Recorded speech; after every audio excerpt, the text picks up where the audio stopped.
she's winning either way. Can't let you get away again, 'cause deep inside I know you are the one. Yeah, I love you till eternity. Girl, you know that I don't want no other. She's my runaway. She's my runaway girl. She's my runaway. She's my runaway girl. What is love? What is love? I don't understand. Wake me up, yeah. Reaching for your hand.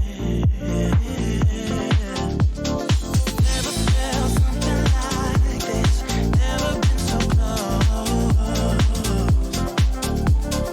Nothing will ever be like it was before.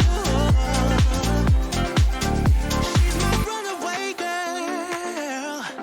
Made me chase her halfway around the world, yeah. For her it's just a game I have to play. Oh yeah, I know she's winning either way. Can't let you get away again, 'cause deep inside I know you are the one. Yeah, I love you till eternity. Girl, you know that I don't want no other. She's my runaway. She's my runaway girl.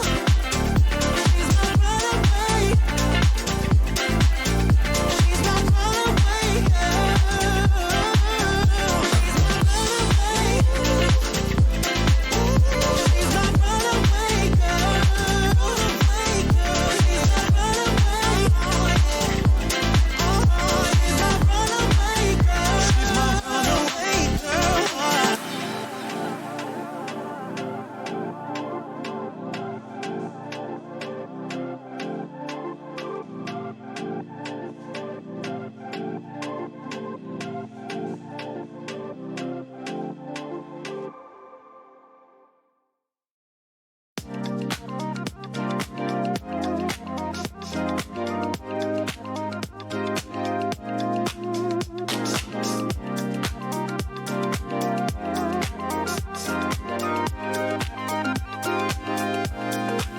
The way you're moving me, I've been thinking about you day and night. I can't get enough.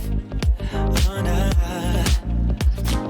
I can't lie. I love the way you're messing with my mind. I can't get enough of my sweet Madeline. You're the reason why I'm waking up smiling. Oh, my sweet Madeline. Your name is written all over my heart. I can't stop. Yeah. I wanna be the one to hold you close, 'cause you're the only one I'm dreaming of. My love, my love, my love, my love, my love. Tell me, do you feel the way I do? 'Cause I only wanna ride with you. My love, my love, my love, I wanna ride with you. My love, my love, my love, I wanna ride with you. Yeah. My love, my love, my love. The things you do to me, I can't escape it. The air that I breathe even speaks of you. Yeah. Oh, I can't lie. I love the way you're messing with my mind. I can't get enough of my sweet Madeline. You're the reason why I'm waking up smiling. Oh, my sweet Madeline. Your name is written all over my heart. No, I can't stop. So I'm not giving you up. No, I'll give you all that I got. Oh, I confess with each beat of my heart. Oh, I'll be true.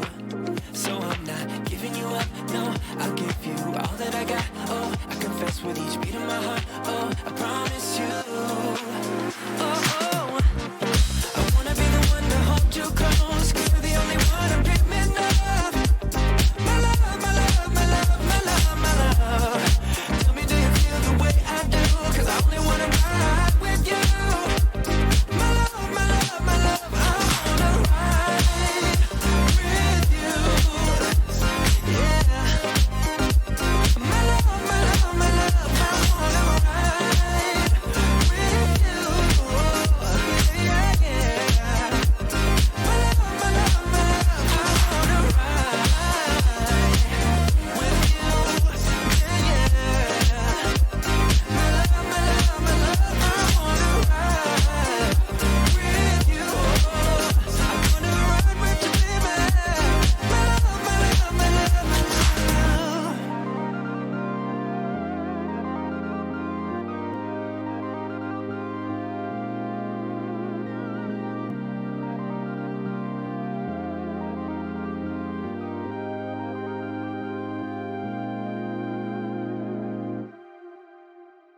Hi.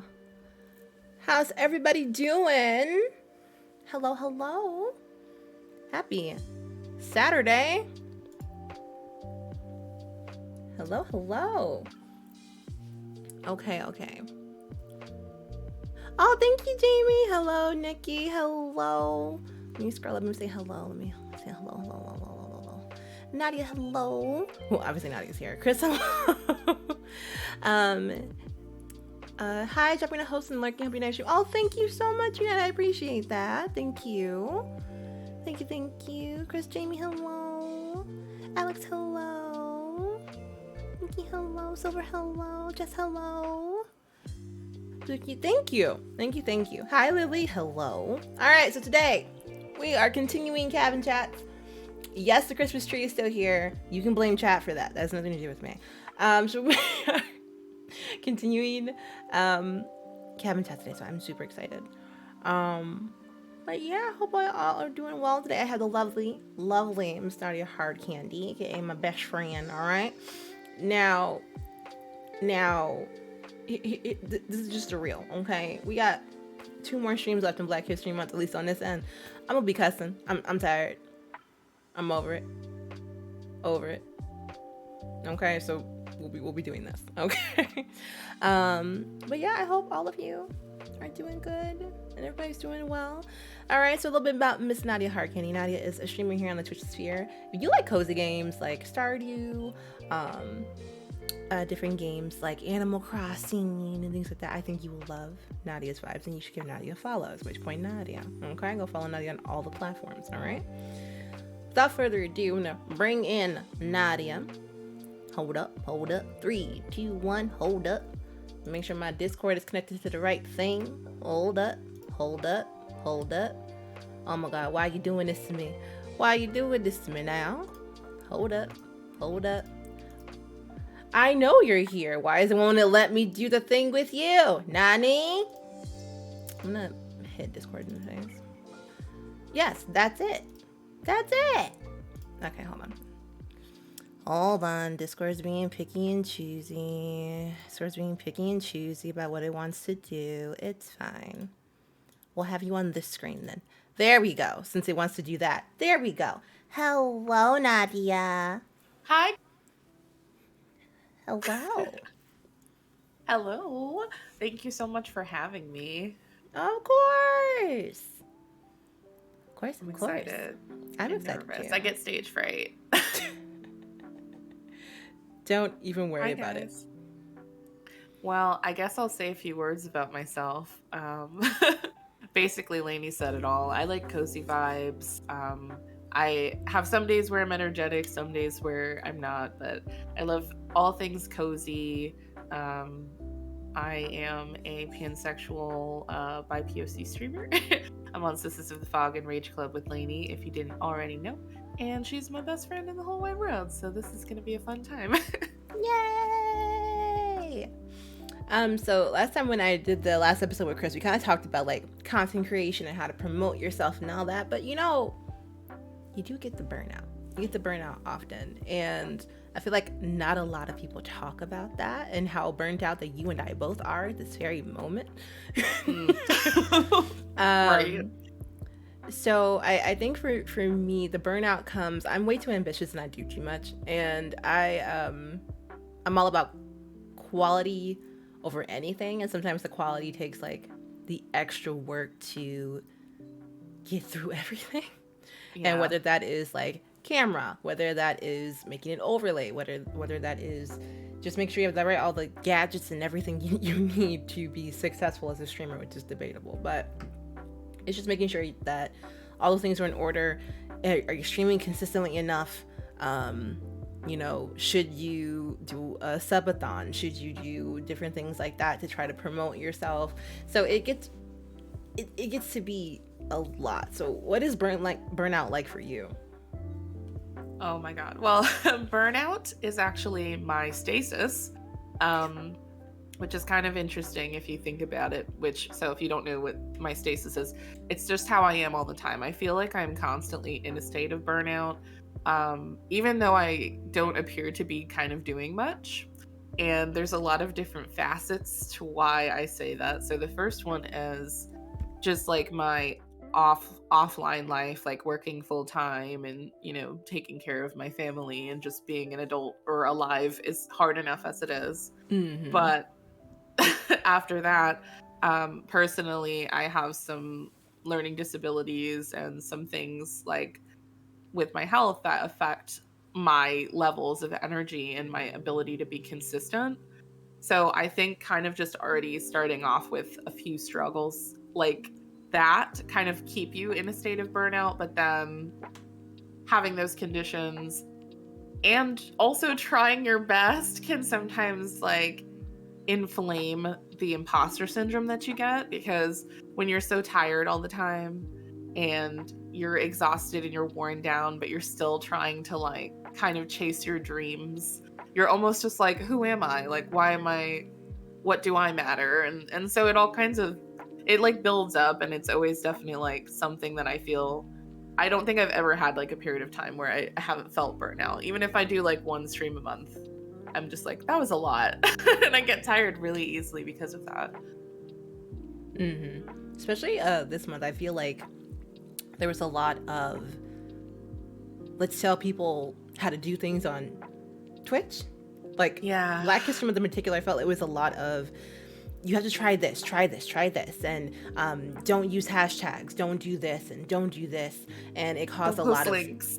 Right, it caused a lot of confliction in the community, in terms of who do you listen to? Is this the right person you should be speaking to? I even saw Sensei CJ say, like, if you don't have the credentials, sit down, which is fair, which is, you know, totally fair. But it's like, at what point is somebody a guru versus somebody's not a guru in Twitch? Who do you listen to? Do you listen to the person that maybe focuses on numbers and maybe not so much community, or do you focus on the person who is all community and as a result of that does not have the numbers to back it up because they're less business? So it's like, it's very hard to figure out and balance which one gravitates towards you, and then it becomes harder, like you said, to kind of find where you stand. So it's like, you know, yes, I'm a female streamer, yes, I'm a Black streamer, but like, can I even vibe in either one of those pools based on what the demographic or what the stereotype generally is? So it can be very hard, and it's like, at one point, are you sacrificing what you enjoy doing, or sacrificing a part of yourself to kind of fit in with like the current narrative? So it's extremely frustrating. And then it's like, that hits finally home for me. Yeah. Hit me right in the chest. Yeah, even I have people say like they'll tell me privately, oh well, you know, I want to get like you, and it's like, oh well, don't do that. Don't focus on, because even if you take somebody play by play, somebody you admire, and you take some of the same things from their stream or their overlay or their community commands, redemptions, you take little things like that, it doesn't mean you'll see the same success with it. Right. Wow. So much about that. I think that a really great example, especially for anyone that's listening who has been to my stream and your stream, I think we are a really great comparison of both of those sides. Like, we are kind of opposite ends of the spectrum, I think, but we're like, obviously, like, you're my best friend, and like our streaming life doesn't affect that, but it's just kind of interesting that I have like a bestie who's like, you're out there winning, and it's like so cool to see, and like that's my favorite thing ever. Like, I think anybody who knows me prior to this knows that I'm more of a supporter. I don't actually like being in the spotlight. I don't like being the center of attention because of my anxiety. And so like, it's so cool to like see how like far you've come over the 3 years that I've been here. And like, that's really cool, and I like it, and I'm happy for you, but I don't want that. At all. Like, and you know, a part of it is like, I don't have the spoons. Like, you've got some spoons. You've got tough, unbreakable, unbendable spoons. You are like an adamantium indestructible spoon is what you are to me. Me, my spoons are plastic, and I'm like the spork from KFC. Like, I'm the spork that you get with fast food. Those are the spoons that I have to work with. And you have to know what you're comfortable with. And even just kind of looping back around to what you said before about kind of taking different aspects of things. I mean, obviously, like, you've been someone who has helped shape my entire experience with streaming, and you've brought me back from the trenches when I took a break and I wasn't here for a year. So like I definitely sample a lot of different things from you and appreciate that, but I definitely don't do all of the same things, because there's things that'll work for you that you do so well because you are so organized and hardworking and precise and like amazing, that I just couldn't wrap my head around. Like, they would never work for me. So I think it's finding that happy balance of, if you're an aspiring streamer, if you have to pick a mentor, if that's something that you need, someone to kind of guide you, pick someone who maybe shares the same values as you, or has the same personality, or kind of, I'm a comfy streamer. I play baby games, like baby games, right? But like, comfortable games that don't have an end. I don't do story games. I don't like kind of try to do the trend. I have to do what's best for me, and I have to do what I'm genuinely enjoying. Because if I try to do something that I know I can't do just for the trend or the hashtag of it, everybody's going to see that I'm not having a good time. And your energy definitely translates to the chat. I mean, they're going to know. And like, when it comes to Burnout, a lot of people are like, well, I have to do it. I have a schedule. And they're too afraid that if they skip one stream, they're going to not be relevant anymore somehow. But when you're at the breaking point of like being exhausted, and you still want to come on and put on a show, because like, at the end of the day, we are playing video games and everything like that, and having meaningful discussions, but this is still like a show. People are watching. People are listening while they're driving to work, or playing video games, or laying in bed. Like, you are entertaining people when you're on Twitch, so you do have to kind of have something to bring to the table, right? Or at least with the quality that you maintain. Lainey, you have excellent showmanship. I mean, like, you're a professional in what you do, and to meet that quality, you definitely have to have the spoons, and people often like think that they just have to show up for the sake of showing up, but it's really more about the quality. Like, if you're not having a good day, people are going to realize that immediately. If something's off, they're going to hear it, they're going to see it, So I think if you really want to maintain the level of quality that you put out, or that I aspire to put out whenever I can, you definitely have to make sure you aren't giving too much of yourself.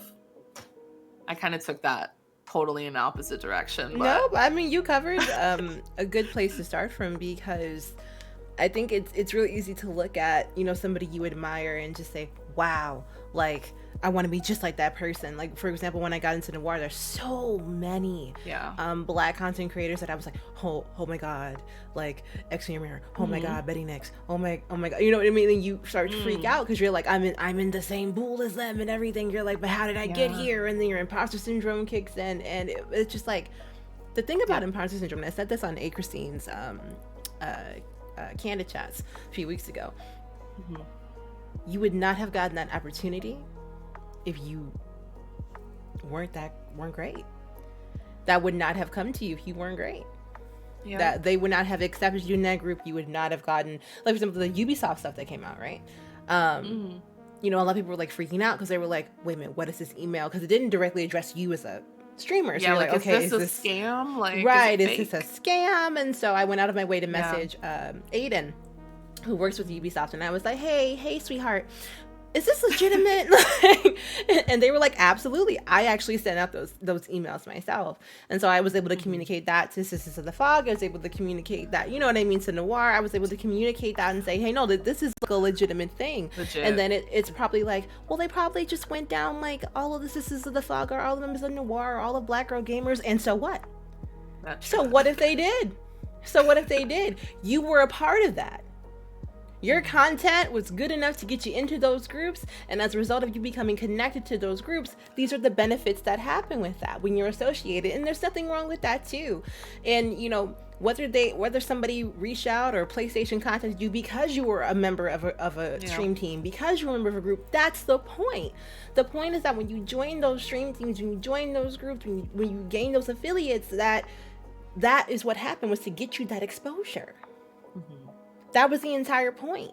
And so whether you feel like you need it or not, listen, if Ubisoft is like, hey, yo, like, we think you're dope, I'm not going to say, oh, there's so many other creators that you could be messaging. Oh, not me. No. You're going to be like, hell yes. Okay. No, you need to get every bag that comes to you. Every single bag that comes to you. Wolf has a question. Can we talk about the toxic grind mindset? A lot of people, myself included, try to treat their Twitch as a business. Unfortunately, so many see this as already successful streamers talk about grinding every day. It's not sustainable, but many new people see it and do it, burn out, and then either quit or that failure syndrome takes over. What would you suggest to avoid that? I guess it's time to burnout. I would say, well, your Twitch is your business. You are a brand. You are a representative of your own brand. For example, people associate penguins and bagels with what I do. And there's nothing wrong with that. And I think it's all about boundaries, and not just boundaries with your community, boundaries with yourself. Like, are you sick? Did something in your family happen where you need like a day to process it? Take those days. Those viewers, your followers, are not going anywhere. Genuine supporters are not going to care if you take the week off, because you are a person. You are a human. And you have to remember that you have to do that first. If you have to push stream back an hour because your food got there late, do that. You need to eat. You need to eat. You need to get sustenance, and that grind mindset. Listen, content creation is the only job where you don't have scheduled time. Yeah. When you work, it's either 9 to 5, 8 to 4, all of that, and then you can stop working. Content creation is a 24-hour job. You make your own hours. And so that grinding can be really stressful. What do you have to say about that, Nadia? I mean, I definitely agree with everything that you said. Alternatively, from kind of, I think Lainey can relate to this. You've said this several times on stream as well. Like, content creation isn't my full-time job. Like, I have a job, like, outside of this, like, a whole entire life outside of this, family, pets, my own problems that I have to deal with. And so, like, especially for me, although I will say that I definitely have a brand that I carried over from my YouTube and Instagram days, and that, I how do I say this in a way that makes sense? So for me, like, I already am aware that I am a brand, but like Lainey said, my boundaries are very much like, I am only a brand when I am available to be a brand. So, like, for example, when it comes to the grind mindset, say that I've been on Twitch almost the same amount of time as Lainey. I would say that I am not consistent at all, because I physically and mentally cannot be. And I will also say that I think I took a full year off of streaming because, I had other things going on. I was working on my bachelor's degree, and my bachelor's degree was more important than streaming, even though I was already an established brand. And so, like, it really just depends on what the motive of the person is. Like, if you're going into streaming with the aspiration that you want to be a full-time streamer and you want to have all of these sponsorships and these deals and stuff, then yes, of course, like, put your best effort in, put your quality in. There's nothing wrong with that. But as far as just like thinking that somehow it's going to take you further if you stream like every single day for 6 hours a day, like, not even full-time streamers do that. Like, it's not really about that. It's more about the quality of your content, as opposed to like the consistency of this grind that you have to do. Like, you could put out one video a week and it's like bringing in tons and tons of views and people and stuff like that, and you could be doing more than a person who puts out 3 videos a week on YouTube, for example. So it's just relative to your goals and the amount of time and energy that you have to give to the craft, I think. And I love that you kind of touched on how it's different for everybody, right? For example, in essence, making a TikTok probably takes, find a clip, shorten it down to, 30 seconds of something, a minute of something, put it in your Streamladder, whoop, whoop, whoop, whoop, and then upload. For some people, it seems like you can do that in 5 minutes. What's the problem? Get on your grind. What's the problem? What's the problem? I don't want to do it, Karen. I'm not in the mood to do it. I'm just not. Edith, mind your business. I'm just not. Right. And especially as a therapist, I spend 8 hours a day helping other people in their problems, and I get off a stream, come home at 4:30, I eat something, snack on something, and by 5:36 I go live. Boom. And it's like I don't have time. And even on the days where I've reserved me not to do anything, I still don't want to take that 5 minutes to make that TikTok. I just don't. Even if the content is right there. And especially for newer people, especially when, Wolf mentioned, a lot of people are bringing up doing Twitch, right? They don't have time, maybe the Great Resignation, COVID, they lost their jobs. They want content creation to be a full-time thing. Right. But that's not what this business is. This business, I don't even, and I don't know, how aware of anybody in the chat, like what you know about the situation. I know that Kiwi on the Sticks recently posted some information about kind of her income and how, even though she is partnered and has been on the Twitch billboards and all of that stuff, she kind of opened up about how like she's still not able to make the amount of income that she needs to live. And that's crazy to me, because I of course think of Kiwi as somebody who's like so big in my mind, but Times Square it's billboard. Still not enough. Yeah, like it's still not enough, and it's certainly not consistent. I mean, because you are relying on essentially like the generosity of others to make this, your full-time job. It's not stable at all. And I think anybody with those expectations, you're not, it's not realistic. It's not. And I hate to kind of like shatter that dream that somebody has, but like it's definitely not something where like you get a new job and you get paid within the first 2 weeks. I don't think I made like any money on Twitch within the first year.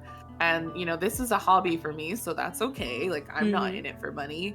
But it's not realistic. That's not what this industry is. This industry is a slow potential possibility for a grind to the top. But if you come into this thinking that you're going to be like on billboards after 6 months of streaming, then I hate to break it to you, but that's not gonna happen. Especially if you're not established somewhere else. And the thing is too is that a lot of people like see it and they want to do it, and there's nothing wrong with having a dream in content creation and wanting to do things, but you have to understand, and just like with any job, there are expectations and realizations that are different for everyone. Somebody could say, I like you that you center your things around penguins and you have a Christmas tree. You get my follow. And somebody who is just as funny, just as consistent, looks just like me, that could not grab the attention of that person. So it just depends. It's really nothing personal. And I think that that's it too. If somebody, whether they come and go from your community, whether there is something that they would, maybe some people are like, I want to be like that person, right?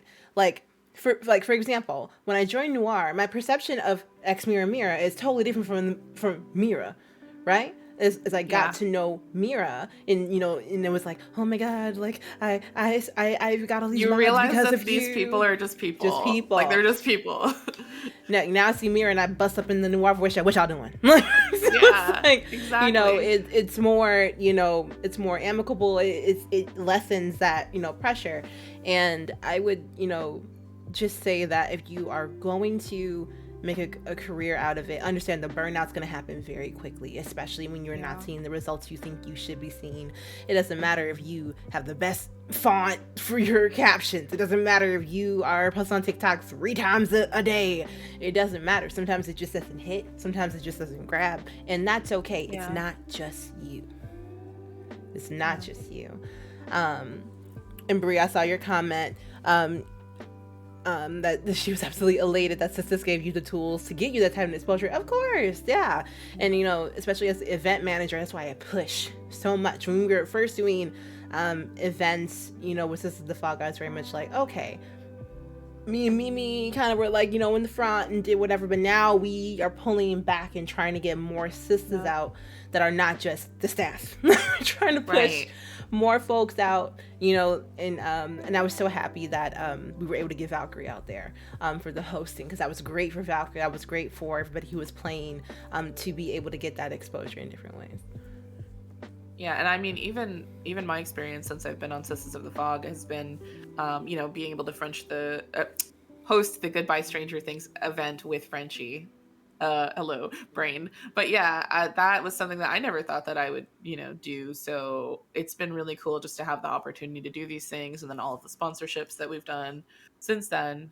It definitely helps to have a team, or two or three behind you, to be able to really help get your content out there to the right people. I would say, like, to the right audience, because like, don't join teams that like don't align with your brand or your personality. Like, don't just join things for the sake of joining things. But I'm so glad you mentioned that, because there was somebody that reached out to me recently asking me to join a stream team of theirs. There were amazing people on the team, but I just don't have time.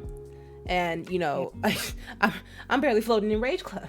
And I had told and I was like, listen, I am staff on one, I am very active in the other one, I can barely stay afloat in this one. I just don't have the time to dedicate to be a dedicated member. And they were like, you know what? I appreciate that. I appreciate you being honest about that. Because I feel like if you're just like going around collecting stream teams, like, you're Thanos with the, with the glove, Infinity ring. Yeah, right. All the Infinity Stones, like, you're just trying to collect them. What's the point? If you're not going to be active or bring value to that team, why are you collecting them like that?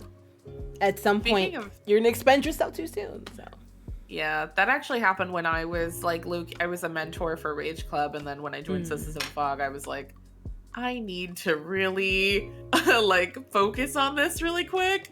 So I had to step down. But I mean, like, just like you said, just not spreading yourself too thin and not promising yourself to more people than you have the availability for.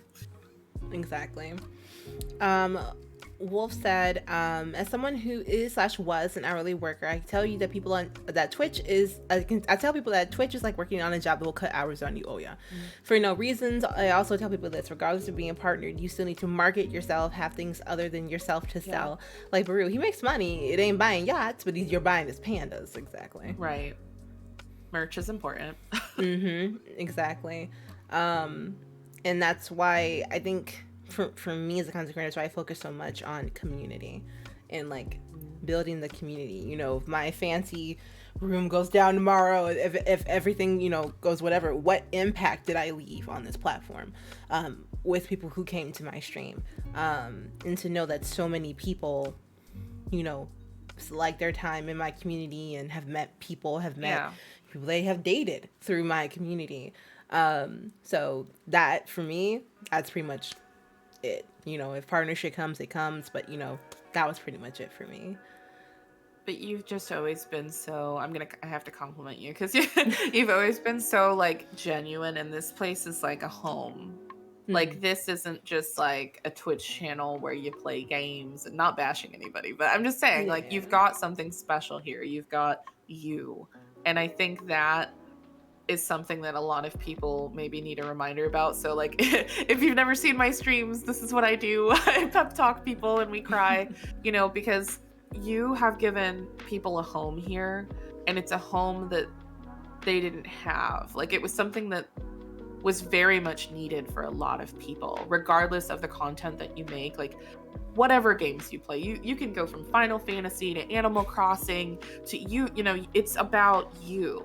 You are why people are here. And it's so like, I don't know, it's like, it's toasty and warm and comforting, and why wouldn't people want to come around? And I think that when you focus on allowing people to see you and know you and having fun, and you're always just associating people with these joyful good feelings, like that's it. Like that's the spark. The spark is you. You know, like in Encanto, when Abuelita was like, you know, the miracle is not your powers, the miracle is you. Like, just to have a Disney moment, that's what it is. So I feel like maybe that's a little bit of an ambitious kind of compliment to put out there, because maybe it does put a lot of pressure on people who are like, well, what's my spark? Like, what's the thing that I have to offer people? But just being yourself, because you have no idea. Sorry to get like super soapboxy, but this is what I do. This is me. But like, I think maybe like, in order to kick your imposter syndrome like right in the ass, right? Just remember that like, you are what's special, and you have no idea how much somebody out there needs you. Not some watered down copycat version of somebody else, not what the trend is, not the hash. Somebody out there, they really need to hear what you have to say and be in your energy and be in your home. And that's your spark. So anyway, I love it here. But that's why I'm not leaving the Love Boat ever. Like, this is my home, and I feel comfortable here. And I, you know, sometimes when people come to these Twitch streams too, like, you don't know what they're trying to escape. Yeah. You know, maybe they had like the worst day ever, or they got into, maybe their tire blew. Maybe, you know, you don't know what people are going through, and your energy and your presence is just comforting and warm and healing. And I think I know that's definitely why I do it. Is because like, I know that like, even for example, just being in your streams, like when I was off for that year, like I was just here, and it was what kept me going. Like, it got me through the end of my degree, you know? So yeah, I don't know. I just love you. I love you. And if you felt anything from Nadia's little talk there, then you need to go to Nadia's stream. Okay? Because that's what it is like all the time. Yes. That's what it's like all the time. All the time. Nadia will stop like a game to have a conversation. I have especially a tissue box on my desk at all times. We cry a lot. We're a very emotional community. So, period. Yeah.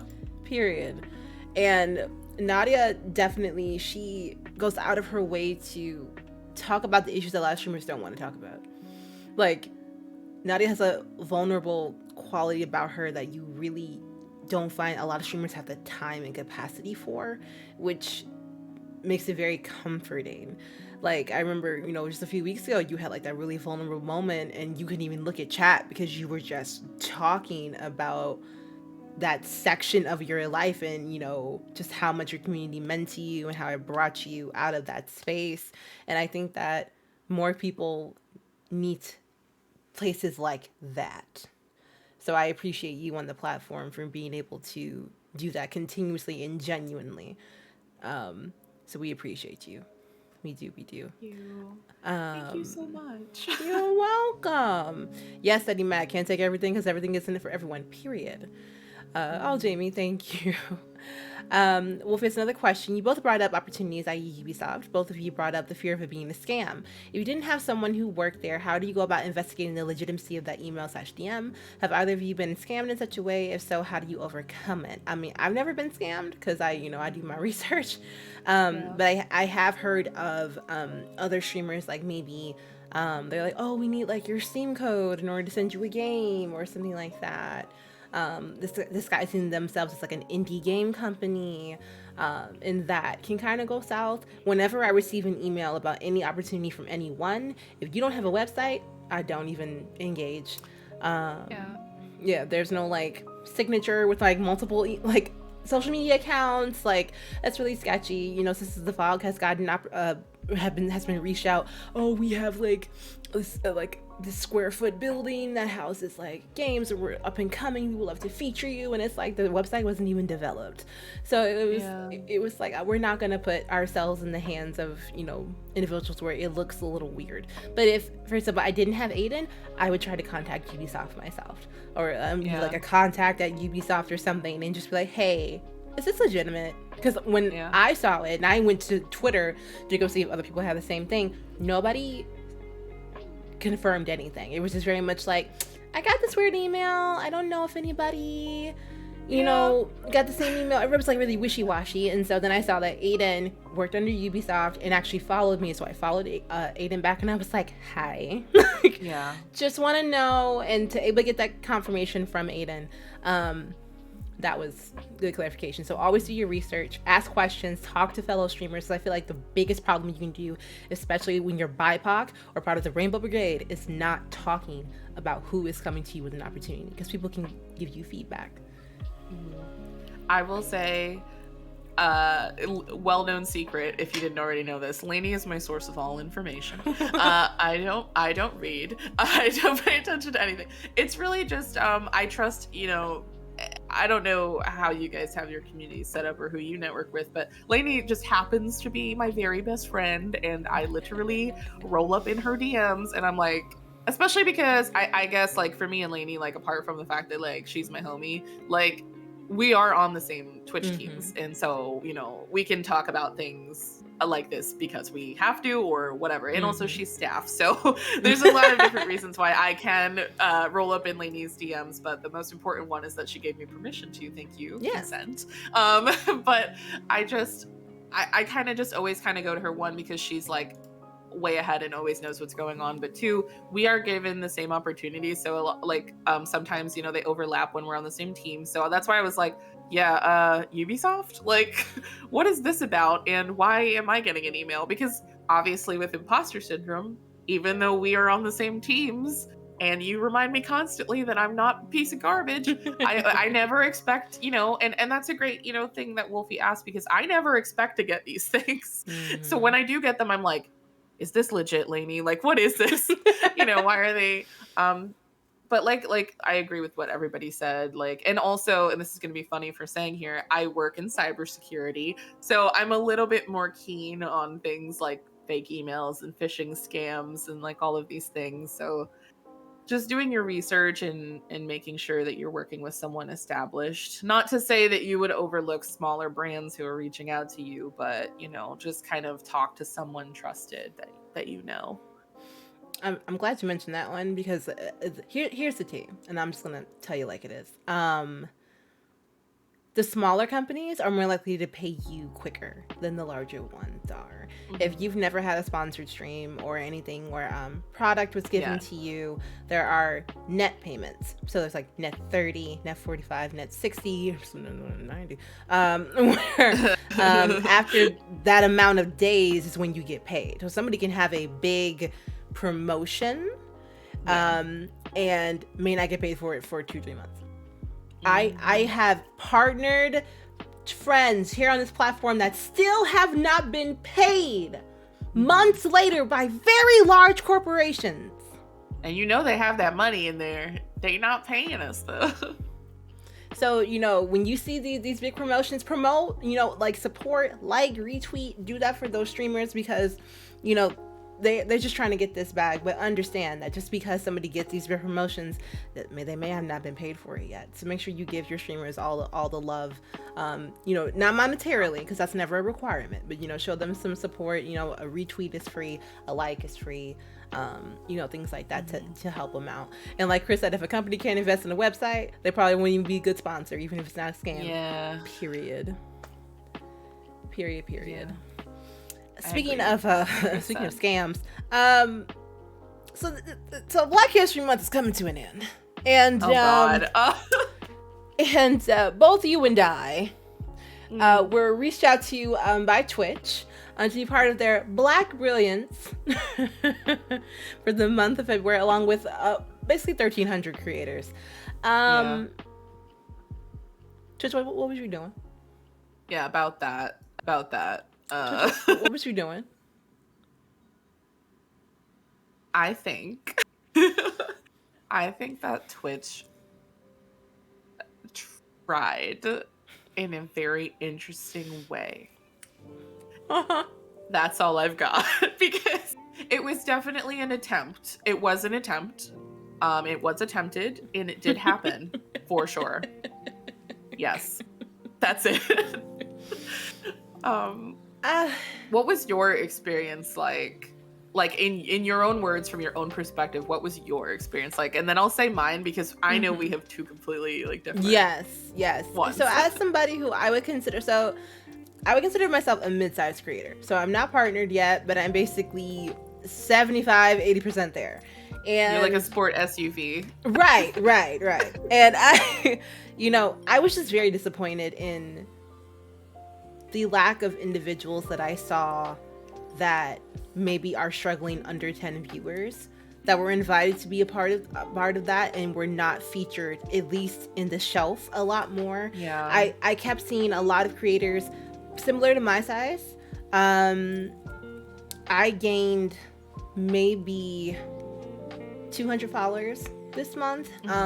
A lot of people said they found me more so by recommendations than anything else. Not so much, I found you as part of the Black Brilliance, but I know for a fact that I was a part of it, especially in the first couple of weeks, based off some screenshots that were sent to me.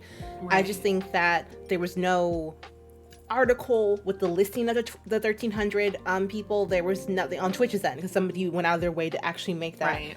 And then like there were maybe how many? There was like Kiwi, Kita, Big Cheese Kit, maybe like 10 creators that were featured, dynamic, that were featured, like with, the Times Square thing, which is great. All of them deserve that. But it's just like, you have an article with the list of people. Yeah. I thought that was really unfortunate. And then this is just tea. They reached out to me again to sign up to be part of their Women's History Month. And I said no. I did not like how they handled Black History Month. I would not want to be part of Women's History Month. I am not going to be a token anything. And if we are going to have that conversation, what should have been done, because what happened to you was that you forced people to change the way they stream. I curse like a sailor, and I had to be on my best behavior for an entire month because I may or may not be on front page. And you changed the way everything works. There was it'd be different if they were scheduled days, scheduled time frames for those individuals to be featured on the front page. That way they don't have to shift around anything. I was very much, this is 18 plus, whatever, woo doo woo. Yeah. So now in March, when I go back to cursing like a sailor, these 200 people that have followed in this month are going to be like, whoa, what's going on? Like, they're going to be very shocked at the sudden change in my behavior because of how you needed me to behave. And what's made it worse is that, and we're going to talk about full tea here, what makes it worse is that this has pushed me applying for partner again back even further, because if I were to apply in March, they would say, we had you featured on the front page for a whole month, so your numbers were clearly inflated, even though you were probably there maybe once or twice. Exactly. Like, what? So it's very disheartening to see that. So it's like, I've seen the growth on my channel from it, but I feel terrible for the other channels that maybe don't even average 10 people that didn't get the promotions that they needed. I was very disappointed in Twitch about that. And I know we've been screaming at Twitch since last summer to do better and things like that. But I don't know. I didn't like the way that went. You should have kept it to maybe 100 creators. You should have made a Black History Month team 2022. That way there's a whole team roster that people can go through. Okay? And people can apply that and maybe make that their team for the month, right? And, promote it that way. That's how it should have been done. I would rather you handpick 100 creators. Yeah. And then schedule promotions for those creators during the month. Hey, you're going to have, for this week, you're going to have Monday through Wednesday, your guaranteed front page. Boom. Yeah. And push them, have them on the front carousel, not all the way down. Like, how are you under-recommended? How are you past the category? Like, how? You had to go diving for it, if it even showed up for you, because some people didn't even see it. Yep, and apparently if there were not at least 7 to 8 people streaming, it didn't even spawn. It didn't even spawn. Which if you have 1,300 people, you're guaranteed to have 8 people streaming at a time. What are you talking about? Yeah. The fact that like it wasn't on during certain times where you definitely know that people were on, like, I don't know. And some people didn't see it on mobile either. It was just a very like janky kind of, I don't even know what they thought they were doing. Yeah, bless you. No, but thank you. just like, well, okay, like I guess do you want me to start about Yeah, what sure. happened You can with start. me? Okay. Mm-hmm. So I was never on it, like point blank period, never on it, to the point where I was just like, am I even still in like the program? Bless you again. But I was just like, but okay, like kind of going back to what you said about it being random. First of all, anxiety, like I think that I just never wanted to stream, even though I did. Like I was so scared the entire month because I was just like, okay, so first of all, I also curse like a sailor. Most of the words that come out of my mouth, if we're not having a heartfelt moment, are me being like, yo, what the fuck? So like that was hard. I could not play Dead by Daylight the entire month. I remember trying to do it with you and I couldn't hold it. And I kept just like muting myself because I was, you curse and you talk shit when you play games. Like that's a normal thing that we do like all the time. So I had to like kind of diminish my personality, and it wasn't even like for me worth it because like I was never on it once. Like, but I will say this. I will say the good part about it for me was that like all of those people who got included, I remember the first day on February 1st when we all announced it, I found a lot of people through Twitter.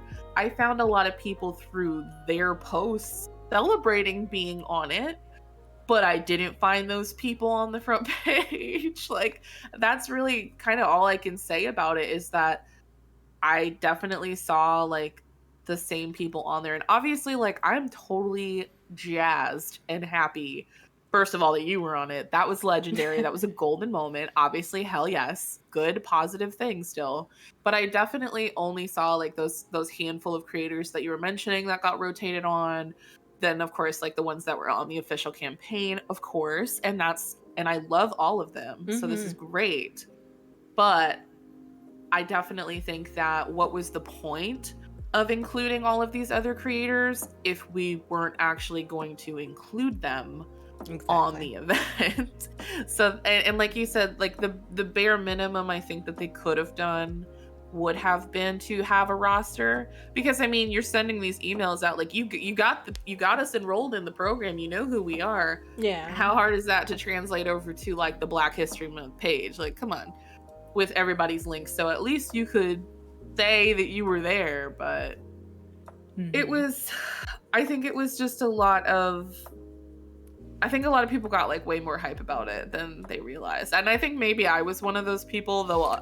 Although again, I will say, I think there's something wrong with the hype though, because it's a good thing, and it's a good thing to be celebrated. Heck, that's something you could put on a media kit. Do you know what I mean? Like that's something that you can say, I was a chosen creator for Black Brilliance during 2022, Black History Month 2022. That's a fantastic thing, and I don't think that should be taken away from that. But I think it's unfortunate of how the execution went up. Yeah, the execution was terrible, absolutely terrible. Instead, he said, I almost think you have to have a hidden follower account, but they never expressed it. Probably.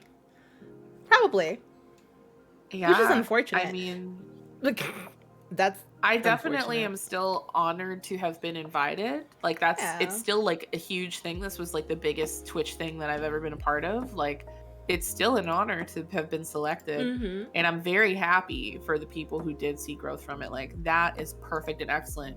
That's what we wanted for everyone. And so it definitely does it does feel weird when you're like, okay, well, I streamed all month of February and nothing. But at the same time, like it worked. It ended up working out for me personally, I will say, because like I would not know what to do with all of the attention. I would probably freak out. So I actually felt personally that I had dodged a bullet, because like you said, for a lot of the streamers who have anxiety, like okay, so I'm streaming, and at any given moment of any given day that I'm streaming, I could be on the front page. Yeah. Like, it would definitely have been a lot easier for people to prepare their content if they knew when they would be launched to the front, and the organization would have been very helpful to a lot of people. But they said that they would be accepting feedback, so we definitely have to, have these conversations and voice that back to them, so that they can do better next time, I guess. Right? And I know that if, they reach out for, 2022, I'm gonna be like, what is happening? Or 2023, I mean, like, what is happening? What are you doing? What's going on? Yeah. You need to tell me in detail what's going on here. There should be a schedule structure as to when people are going on, things like that. Like, it would have been cool if they had, maybe taken like 30 people and done like an interview with them or something. Or, so I just thought that was really a shame. It was a shame. And yeah. Also, if you are a streamer on the platform, please fill out the surveys. If you are interested in being connected in anything relating to Twitch, please fill out. My friend, I'll tell you where to go. Go ahead, Nadia. I'll tell you where to go. Oh, yeah. Well, honestly, I think that my favorite part about it was the hype. I definitely, at the beginning of the month, like I was saying, when everybody started dropping their announcements, it felt like one big, like, family. And I was really excited. It felt like this big, huge Twitter family reunion. And we were all like, hey, oh, you're on. I see you. Like, let me drop a follow. I don't know you, but I'm going to find out. Like, it felt like meeting up with, like, distant cousins, kind of just like, hey, all right, like, I see you. All right, we're both here. Okay, let's talk. So it was definitely a cool time to find people. Of course, I wish their discoverability was more than just, like, the hype on their posts. But I will say that the hype was how I found other people, and making sure to just, like, greet everybody and celebrate them. And even if you didn't know somebody, it was kind of cool just for people to be like, hey, like, that's awesome. Like, me too. I'm new here, but we can be cool. Like, let me check you out. So that was really, really nice. It felt like a family. And then, being able to do some events during the month was really fun, like playing Among Us with Chanel on Sunday. Yeah. That was the third time I've ever played Among Us, but it was very fun. And of course, being able to be here with you for this very special episode. It was also my birth month, because my birthday was February 9th. So this was all like one big, like, birthday gift to me. So, I still am in good spirits about it, regardless of the execution being needing some work. But it was definitely still a gift, and I still really appreciate it. So yeah. I found that survey. So if you all go to your creator dashboard, scroll all the way down to settings, hit that drop down, and go to streamer survey. Fill those out. Okay, especially with Pride coming up. All right. Fill those out so they, I try to fill out mine out once a month, so that way if there are any, like, major promotions, they can reach out. They usually tend to reach out at the end of a month, mid to the end of a month. So maybe at the maybe I would say the month before something big like Pride or something like that, fill it out so that way they know, and they can reach out to you by, like, the mid-end of April for you to be part of those promotions. Because like Mike said, they did a great job with Pride Month, Australian Pride Week, next month. Curious how they dropped the ball so bad. Performativeness. That's how. Yeah. It does that. They need more people to connect with. They need more Black folks to get in touch with, to figure out how they could have done a better job here. If they even feel comfortable talking with maybe the 10 streamers that they put in Times Square, talk to them. Figure out what went wrong here. Because there was so much that could have been done, that could have been better with how they managed it. Again, we appreciate being a part of it, but for somebody like me versus like somebody who's just affiliated that maybe got this opportunity, it's different. And then there's the professionalism that comes with front page that, like, a lot of people don't realize. Like, they're not joking when they say you can't do this, can't do this, can't do this. Like, there's a level of professionalism that comes with that. So it's like, always have to be like, if you thought you were on before as a streamer, you on right, you have to be like 3 times as, like, focused and professional with the way you handle people And I'm gonna feel so much happier on March 1st when I can just pull back. Just breathe. Pull back and a unlock bit. the Discords too. Okay. Yeah, because my Discord's Yeah. been locked. I've let a few folks in, but majority of it has been locked because people are racist. But yeah, I'll just be happy when this month is over. I got a lot of good news, a lot of good opportunities this month, which I appreciate. But I'm ready for it to be over. That is to the burnout of Black History Month. I know I was Yeah. kind of joking with you about this beforehand, and while all of these things are incredible, great opportunities, and of course we're very thankful that we've gotten them, that, like, I'm telling you, I'm gonna take like maybe the month of March, I don't know, because like just to recover from all of that, like what you said, being on for every stream of the entire month, not being able to just like sink into your normal flow, that's a lot. And I think that's kind of why I was just like, maybe I could drop out, because I wasn't really like having as much fun, to be honest. Like I couldn't really be me. Like we definitely still had fun, and obviously we still cried a lot, because that's I cry every day. But like it was just not as freeing. And I know like first stream of March is gonna be like so lit. Yes. So. I can't wait to free my sound commands. Oh my god, right? I know Chris had that clip of his sound commands like that were not safe for front page come up. So yeah. Yeah, I can't wait to unmute those. Mike said, I will say February 1st was a beautiful day on Twitter, seeing Black streamers winning. It was unfortunate the ball was dropped, but non-Black people keep uplifting, period. Period, Mike. Sushi mood. I'm ready for it to be over. Just flip the page. I'm done. Yeah, same. Absolutely over it. Crying is branding. I'm screaming. That is my brand. My brand is having. I feel like I need to have a tissue box emote. Like, I kind of. You should. Like we need it. Just like a tissue box. You're just like, hey, I'm gonna get new sub badges, and they're gonna be tissues. So. Yes. But yeah, because I know, because because of the Black History Month stuff, I got really burnt out. I was supposed to launch a second YouTube channel this month. Yeah. I was supposed to start my God of War on YouTube this month, and I couldn't. With everything happening, I just couldn't. But I'm so happy the tournament's over. I'm so happy that Urban Decay thing is over. I'm so happy all of those things are done. All my announcements are made. Nothing else is coming up, and I'm just ready to fall back and chill. Yeah. I will say, like, you did excellently, as you always do, but I, like, holy crap at you getting through all of that, because you did a lot. You raised so much money. You hosted, like, tournaments. You did podcasting, and, like, do you see what I mean? Like, I could never. Yeah, no, I was booked. Yeah, well, another reason why I'm saying that, too, apart from the fact that, like, I just adore you all the time, is because... And I want this to be something that's definitely a part of, like, for the chat to hear.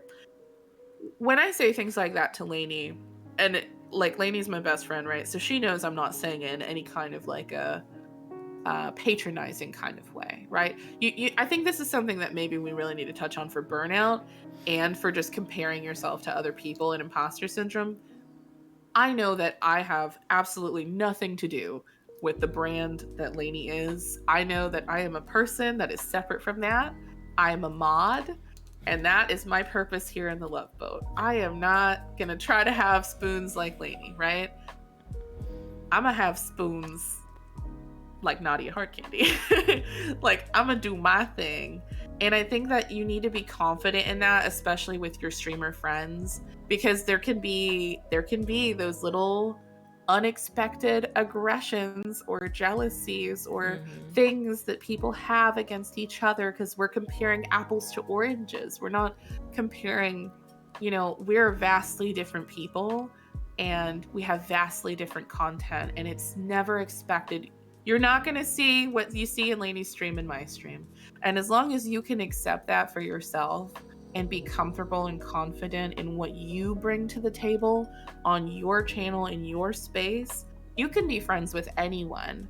Like, people who are streamers are just people. Like, kind of how you were saying when you got into Noir and you were like, oh, Mira's this big celebrity status person. How could I ever? And to be honest with you, I have people who do that to me, even though, you know, I know Lainey said that she considers herself mid-size. I consider myself small. Like, I'm a small baby community. I'm like a grape in the ocean. You know, I always say that I'm a nobody. I am a somebody, but compared to everybody else, small.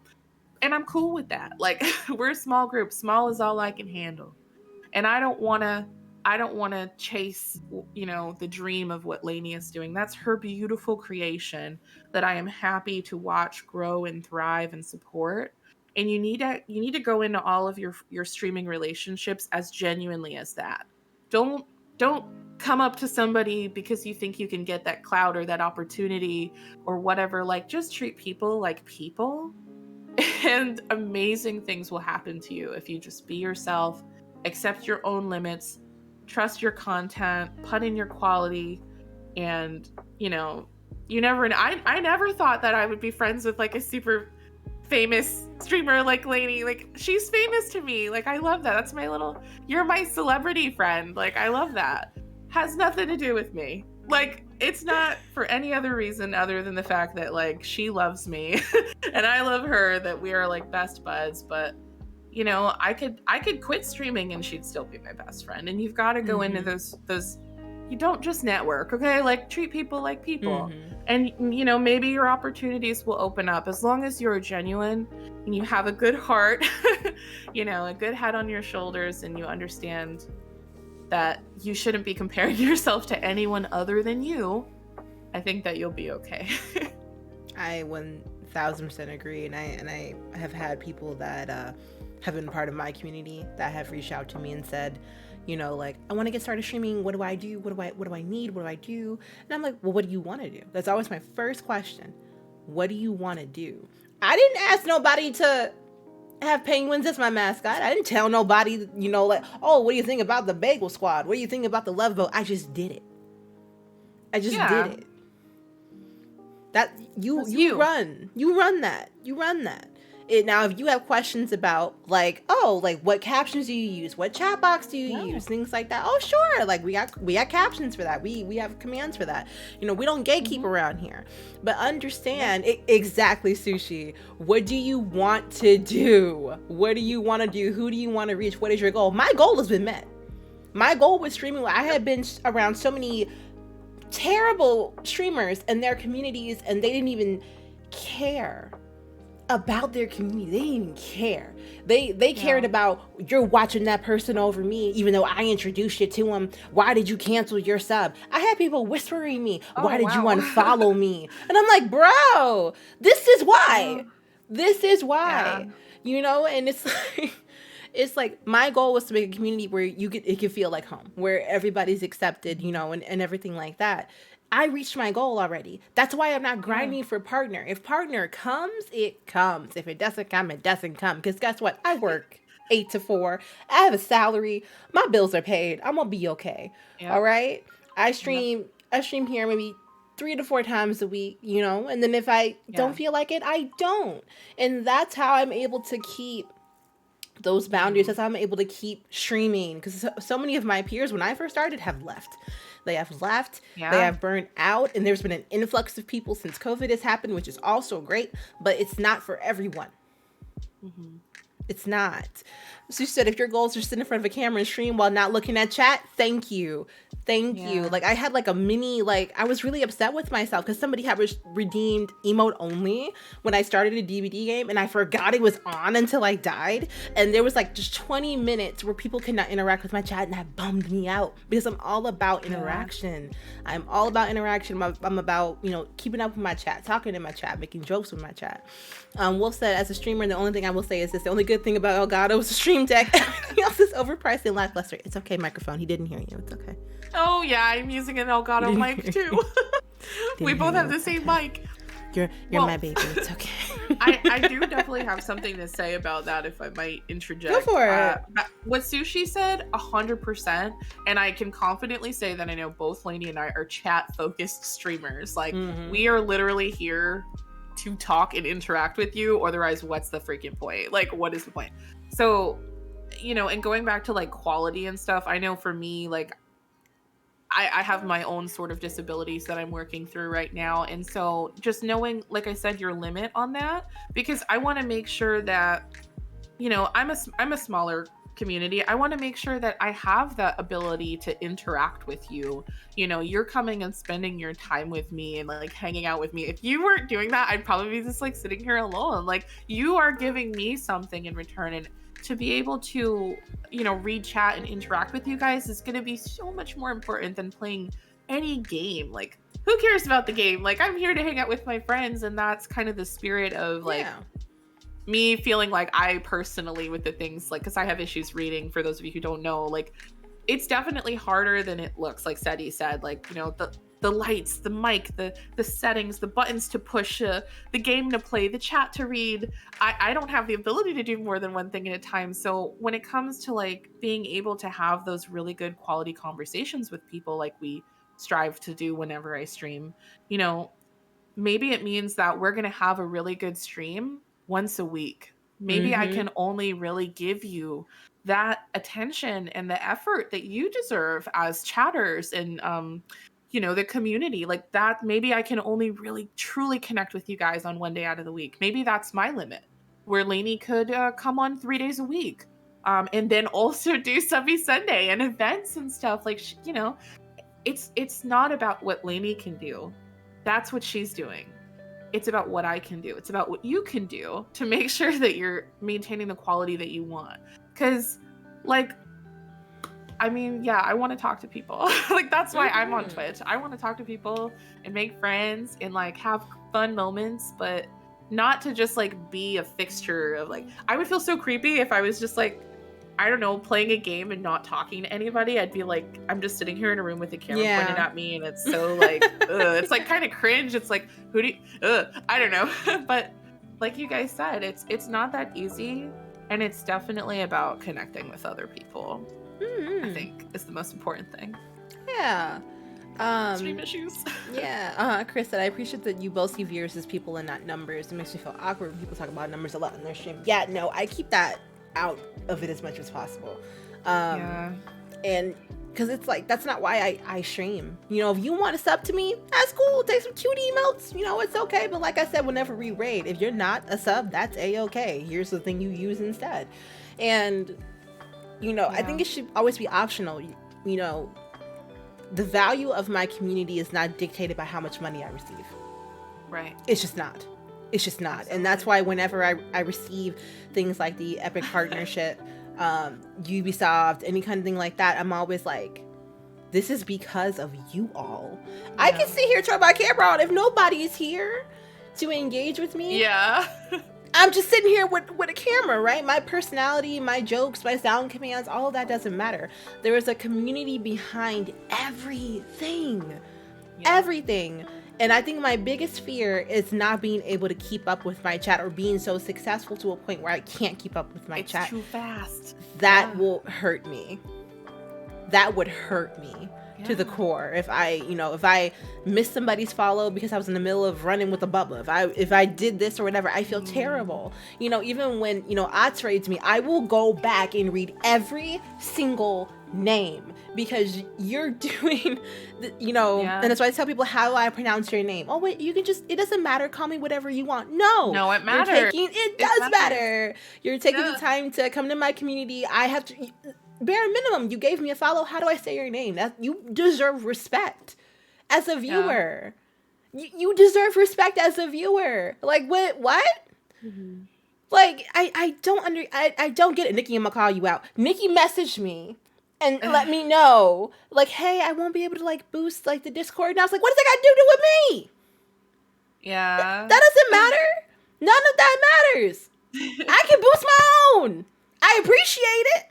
But your value as a community member has nothing to do with what you do for me. None of that matters. If you disappear for 3 weeks because you were going through something mental and you're like, I'm sorry, I haven't been here. Don't apologize to me. Don't have to apologize. Don't apologize to me. I just appreciate you're doing okay. I appreciate you stopped by. Yeah. Like Don't think about yeah. me while you're going out and like living your life and you gotta get through your day. Yeah. Like, last thing you need to do is tell me, oh, like people do that to me all the time too. Like texting me, like, I'm sorry I missed your stream. Hello, you did not, there was no RSVP. Like, you don't have to be Right. at anything. Like Crazy. you are still valued, you still matter. You know? Yeah. Regardless of whatever you contribute, you know, whatever. I get choked up more so when that money goes towards charity. Period. Yeah. Like that's when I'm like, whoa, that's you We know, did that, yeah. yeah, right. I'm like, whoa, like y'all are really showing up for charity, right? But it's just like, you know, you don't have to sub to me. You don't have to give me, but you don't have to give me money. You don't have to do that. Okay, and I understand that I talk from a standpoint where this is not my full-time job. So for some people, they need to be like, hey guys, here's my sub goal. Hey guys, here's my thing, because this is how you're gonna make your money. I am very happy that I don't have to worry about that. Yeah. Because I don't put any pressure on my community for that. Right. Because we are just vibing. I will say, I was just, as you were talking, I was thinking about how I don't believe that either you or I have ever done like a subathon or like a... No, I don't believe it. Something. I wouldn't do that. Yeah, and that's kind of something, of course, like you said, kind of like maybe we're coming from a place of privilege because we do kind of, you know, this is just what we do for fun. Like, this is not our full-time jobs. But yeah, it's just, I know like recently, for example, for my birthday stream, I had a birthday goal, like a sub goal, to do something fun, because I never do goals, because it's just like, I mean, you can be here and you can just be here. Like, that's all I need. All I need is for you to be here. I never want somebody to feel like they are less valued in the community because what they're able to afford. Because I know personally, I can't subscribe to all of my friends that I want to. Like, I mean, I gotta pick like my top 5, but everybody's got a budget, and you know, you shouldn't feel like because of that you are less than somebody. Like, you're important no matter what is beside your name, whether it's a sub badge, mod badge, VIP badge, whatever. You know, I know that that's fun for people to get those things and to feel more a part of the community. And we're very thankful for people who are generous enough to gift subs to others as well. But that's all that it is. Like, it's just a badge. Like, your words that you type in your presence in your company, and what you contribute to the community in your own way is way more important than a dollar value. Yep. So she said, a question I ask people when they ask me for advice is, would you be ready and entertain me if somebody dropped 1,000-person raid on you? Are you mentally prepared to moderate a video that went viral? Those are great points, because those things happen like that. You have no control over when they happen. Animaniac wants to know your sweatshirt link, where you got your sweatshirt from. Animaniac, thank you for asking. It's the Dragon Ball Z crop top that I got from Forever 21 like 5 years ago. I don't think they're selling it anymore. But that's what it is. And Wolf said, I think subathons are okay when it's like, hey, we're close to a new emote slot. Can we push for it? I stopped going to one streamer because every Friday they were doing one. Jesus Christ. And I noticed how toxic they were. The reason why here's my thing. Subathons are not for me. Yeah. They're not for me. Because I feel like it's like, you know, these little milestones are like, you know, extremely pressuring. And I understand I understand donathons in the event of like medical expenses and things like that, because those are more immediate. With subathons, you're not even seeing half that money. You're not even seeing half the money that you're asking people to put forth. So it would be like a donathon. Right, a donathon makes more sense to me, because you're getting all of the money for that. If you're gonna be asking people for money, ask for it all up front. You know, because with subathons, talk about that. Yeah. Well, I was thinking about that earlier, about like how my community has actually bought things for me. I don't I don't know if this has happened to you, but like I had you guys bought a lot of my equipment upgrades, you know? The chair that I'm sitting on, my community bought for me, my microphone you guys got for me, my stream deck. So I've definitely been blessed by people's generosity and their kindness. And I will say that my approach to it has always been like that if I need something for the stream that really affects, you know, the quality or like what I can do to entertain you guys, I don't mind throwing out a donation goal. Just like, hey, I'm getting a new camera or a new Yeah. microphone. If it's something like reasonable, you know, if everybody wants to pitch in, I don't think that that's a bad thing because I've been lucky enough to get that generosity from people and I appreciate it. And everybody has always been so kind about stuff like that. Because they know that they're going to see it. And we always do something to celebrate and commemorate with everybody. Like I had my chair stream or, okay, new mic, let's go, let's celebrate. Or like, look at what I did at the stream deck. Ha ha ha, you know, so that it's fun for everyone. It's something that's beneficial for everybody. And sometimes these things that are, you know, these objects that are in front of me in my room, like, you know how special I feel? I hugged my chair for like an hour and cried on it because I was like, this is a gift from everybody. It's like you guys are here with me in the room. Like it's very, very special when those things happen. And like when I want to quit sometimes I'm like, I can't quit. They bought me this chair. I can't quit. Like I have to, you know, like I have to, you know, because sometimes when I'm just like burned out and I'm tired and I'm like, I can't do this anymore. Like I'm tired of this, grandpa. Like I literally will look around and I'm just like, you know, people invested their time and energy and funds into me and I want to be there for them. So it kind of like serves as a reminder. But yeah, I mean, things like subathons don't really, I don't know. For me, it's just not our I thing. never, I just feel like I don't want to like ask somebody, like the dono thing's there if you want to do that. Like that's optional, but I don't want to be like, hey, I'm on camera today. Like not to hate on anyone that does donos or subathons, but it's just like, I don't want the whole stream to be about how much money you can pay me, if that makes sense. Yeah. Like if I'm appreciating you for money, it's about charity. Yeah. It has to be for a cause that yeah. isn't me. Yeah. And oh yeah, sushi, yep. And either you're prepared or you dropped your own bag. Period. Yeah. Period. 24-hour streams, I would never. There's no amount of money in the world. I think the longest I've done is a 12-hour maybe, or 16-hour maybe. I've done 10. That was my max. Subathons are cool for milestones like anniversaries or something like that, but to run one weekly or monthly, nah, yeah. Animaniac said, I'm sorry I'm so late, joined so late, so you all might have talked about it already, but whether you're both responses to burnout, like how do you heal? Boundaries. Yeah. Complete boundaries. Boundaries. Like, not just with your chat, but with yourself. Like, if you don't feel well, don't stream. Yeah. It's okay. I think the thing for me kind of separately, because boundaries, I don't know her. So, like, one thing that I do specifically to be able to keep my like work-life stream balance is my DMs are closed. And this might seem kind of weird, but my community knows this. My community and I have talked about this, and we have several conversations about how my personal, like the way that I'm a neurotypical individual. I get overwhelmed easily by messages, DMs, like one-on-one private DMs just freak me out. I kind of just feel like I'm being cornered, especially if the message is from somebody that I don't know. You know, stranger danger, even though we're on the internet. I have that when people approach me one-on-one, it kind of scares me a little. So, you know, my Discord is always a place where people can come, and if they want to reach me, they can tag me in the Discord, they can post their pictures, and I don't feel that pressure versus when somebody sends me a DM on Twitter or sends me a DM on Discord. And I'm very particular about the people whose friend requests I accept. And I, you know, for example, in the team Discord, Sisters of the Fog and Rage Club, I have those turned on so the people who need to reach me can reach me.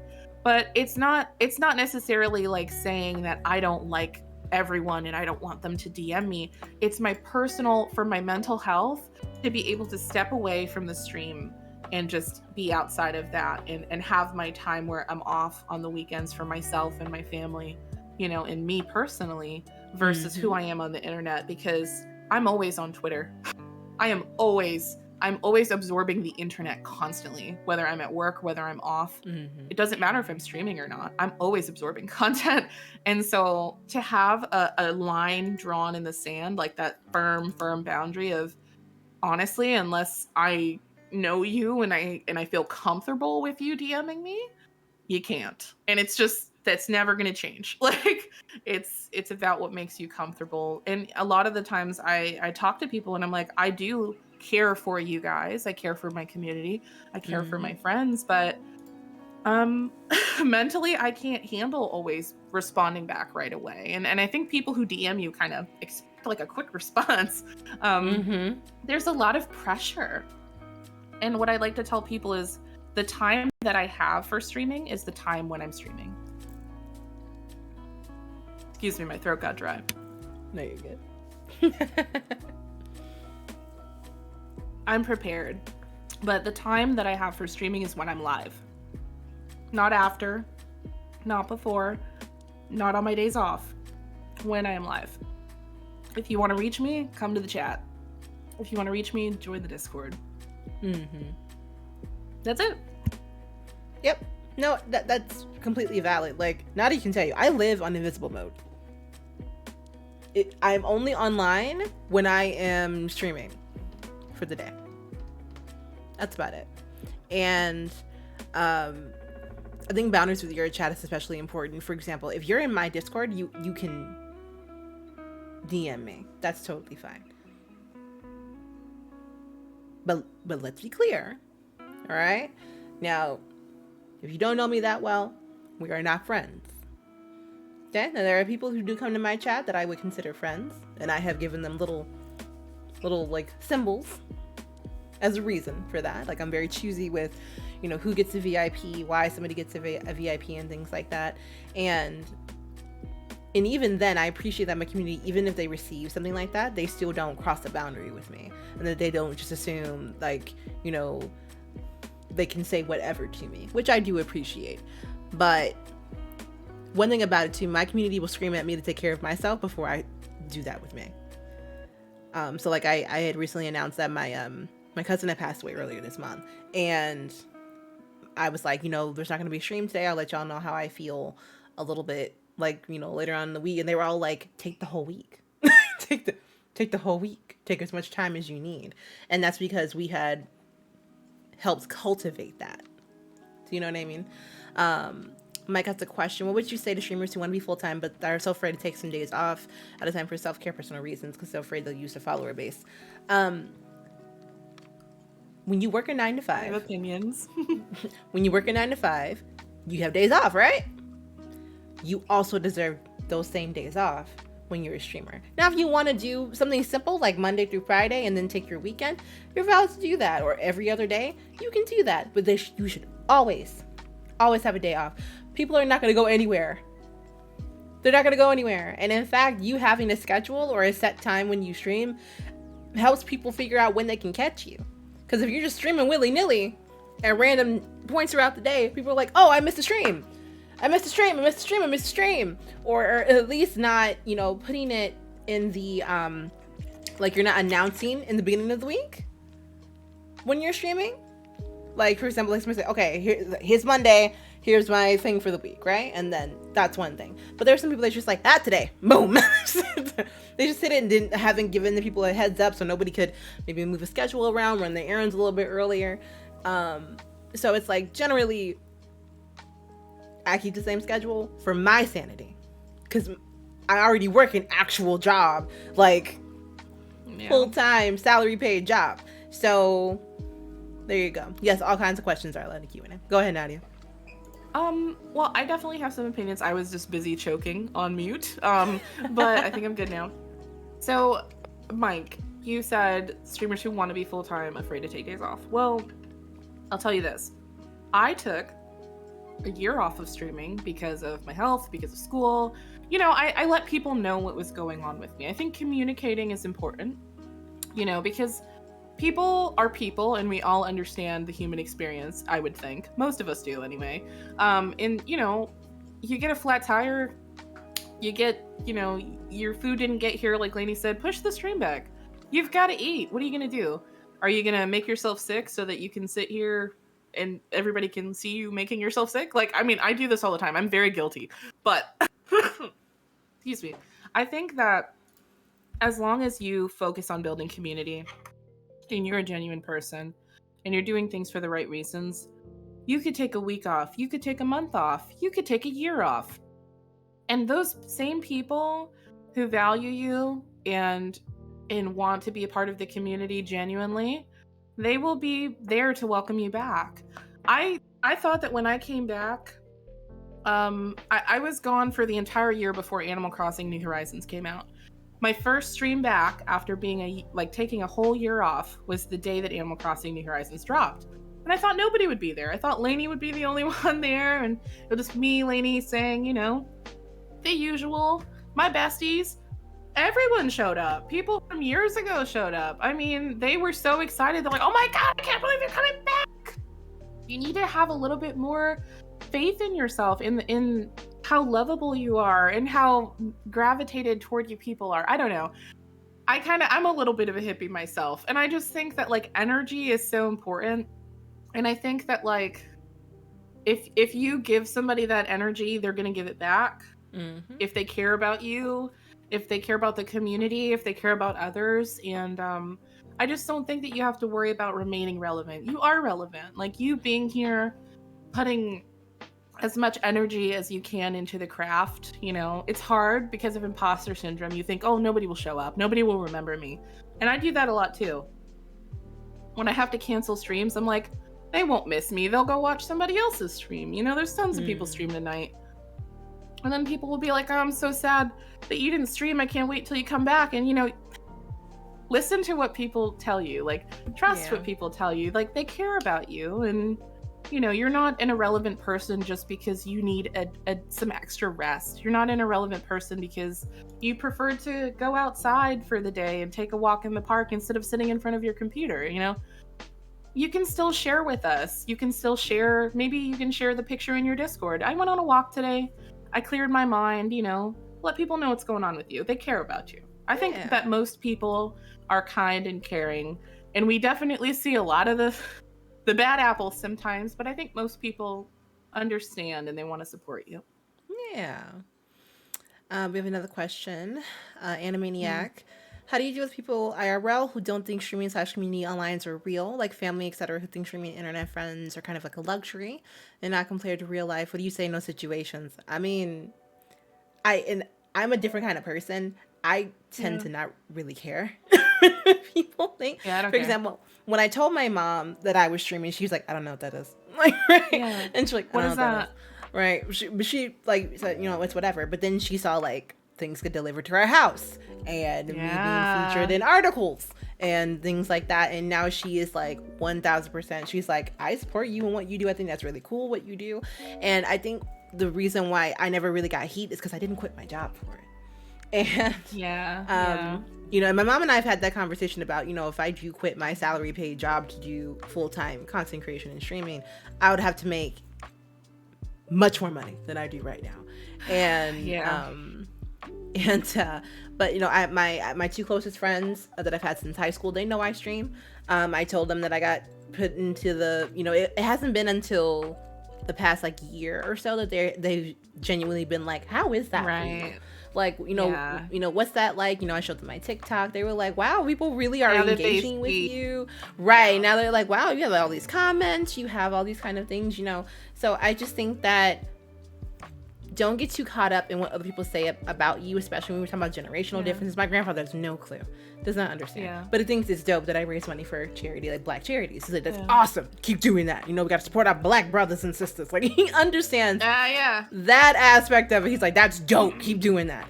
But I think you can't let what other people think about what you do get in the way. That is how you influence more imposter syndrome. That is how you get in your own head and you lose yourself in that. So yeah, that's what I had to say about that.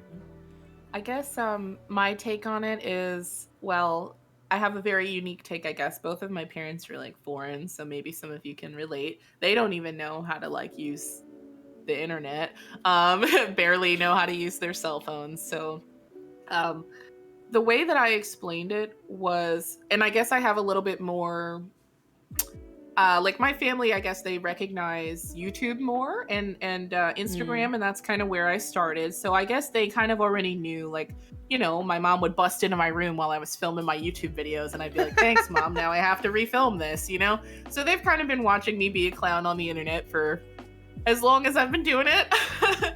But I think when it comes to streaming, they never really understood the concept of like that I'm live talking to people versus like people leaving comments on my videos. And so they kind of never understood the aspect of community until I started to show things for it. So that kind of sucked, you know. It's been 3 years in the making before I've been able to show anything for it. And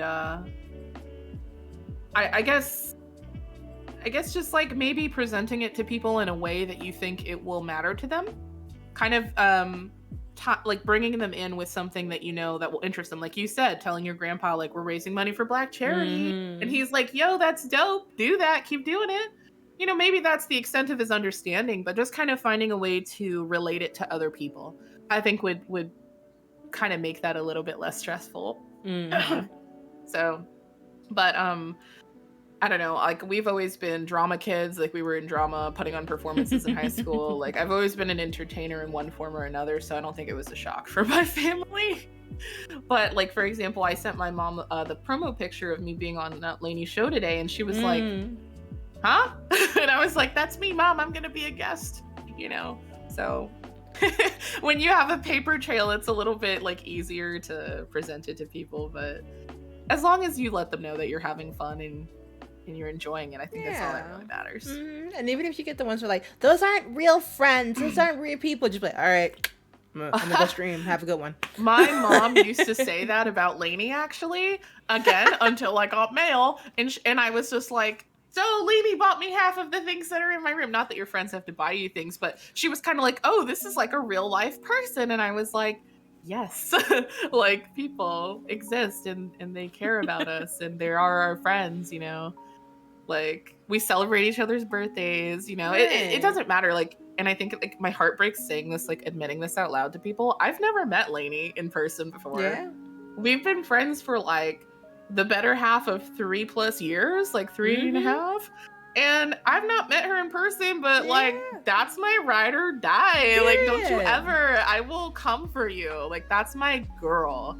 So it definitely hurt when my mom was like, who are these people? They're just internet friends. I was like, no, I would bury a body for Lainey. Thank you so much. Like, you know, they don't, I think the older generation doesn't understand that even if you're which is so weird, right? Because they're all always on the phone with their friends, right? Like old people are always on the phone. I don't know. My mom's always on the phone. And just like they think that that's not like a legitimate connection, but like, who's in my Discord DMs when I'm crying in the middle of the night? Not you, Mom. It's Lainey. Like, you know, like who listens to me? Like who listens and understands my soul and my heart? No, it's my friends that I made on the internet that understand me more than my family ever will. So like Lainey said, like don't care about what people have to say because like who cares? It's just a generational difference, I think, sometimes. Exactly. Like Mike said, it's weird the generations had pen pals. Can understand having virtual friends. Exactly. They literally shuffled letters around and sent them to whoever and just spoke to people in foreign lands, but because I'm typing it on Discord, that's not the same. Right? That sounds fake. Exactly. And I mean, I brought a good point. It's like about for queer people, their internet self and community is so much more authentic than especially for trans people. Exactly. I have met my best friends in my entire life on the internet, on Twitch specifically. Like Tay's here, Jamie's here, Lainey's here. That's like my top 3 right there. I mean, and I've met Jamie, so I just gotta meet Nadia. I'm so jealous. But yeah.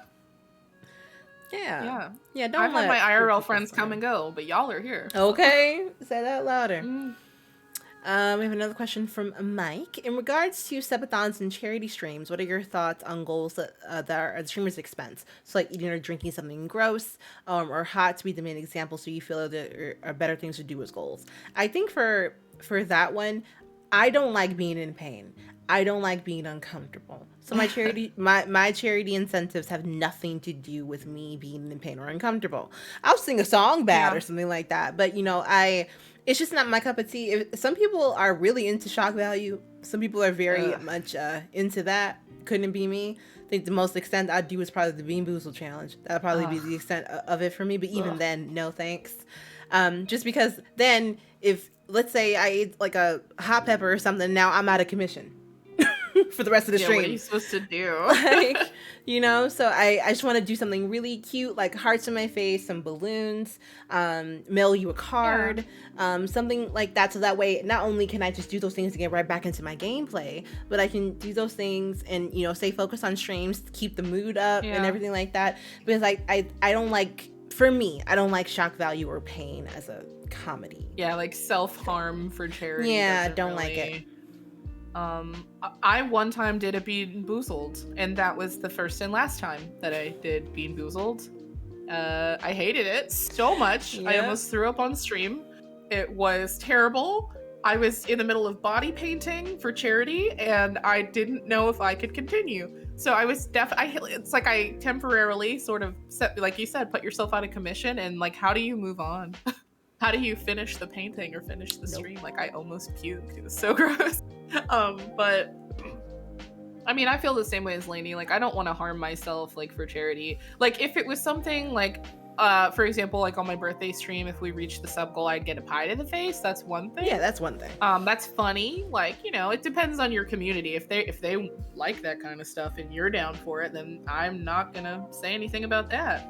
I once watched a streamer drink soda from an old shoe for charity. Oh. She poured iron brew into a shoe that had like a toe hole, and she drank it out of that. And that was interesting to watch. I would never do it, but it all depends on you, I guess.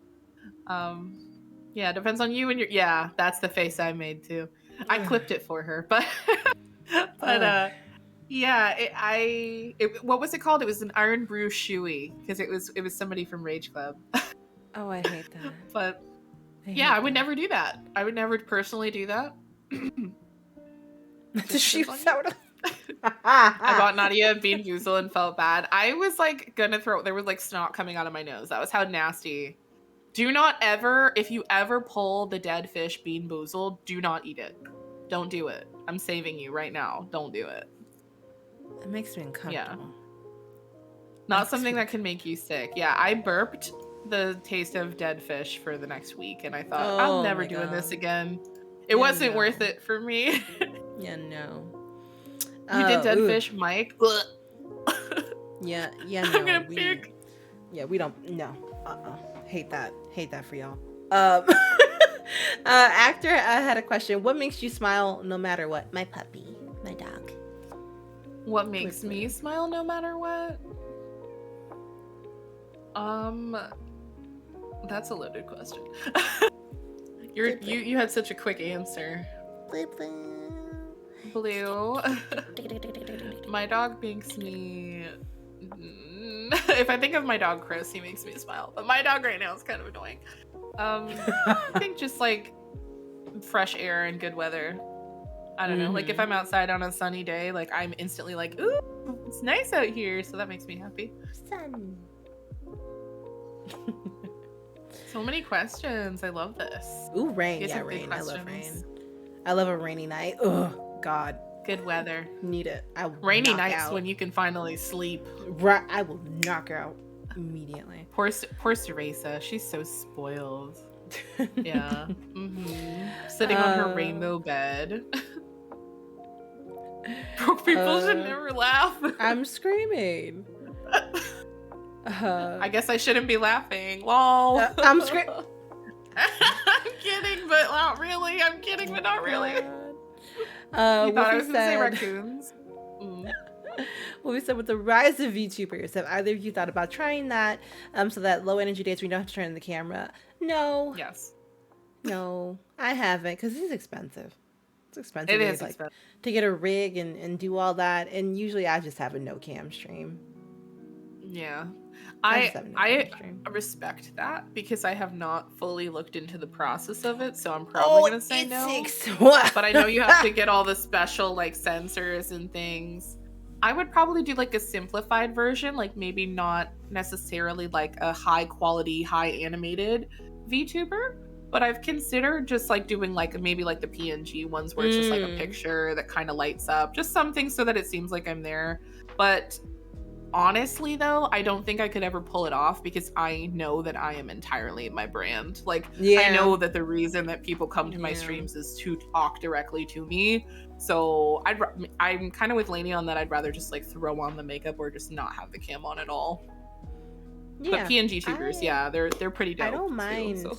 Yeah, no, I don't mind being on camera without makeup anyway. That was me like 2 days ago. Like I don't mind being on camera without makeup, but I understand that my face is associated with like my branding. So I don't mind coming on here whether I have makeup or no makeup. I don't have that issue, but I know for a lot of people they just can't deal with a camera and people looking at them and their face or making comments about how they look. Like for me, I frankly don't care.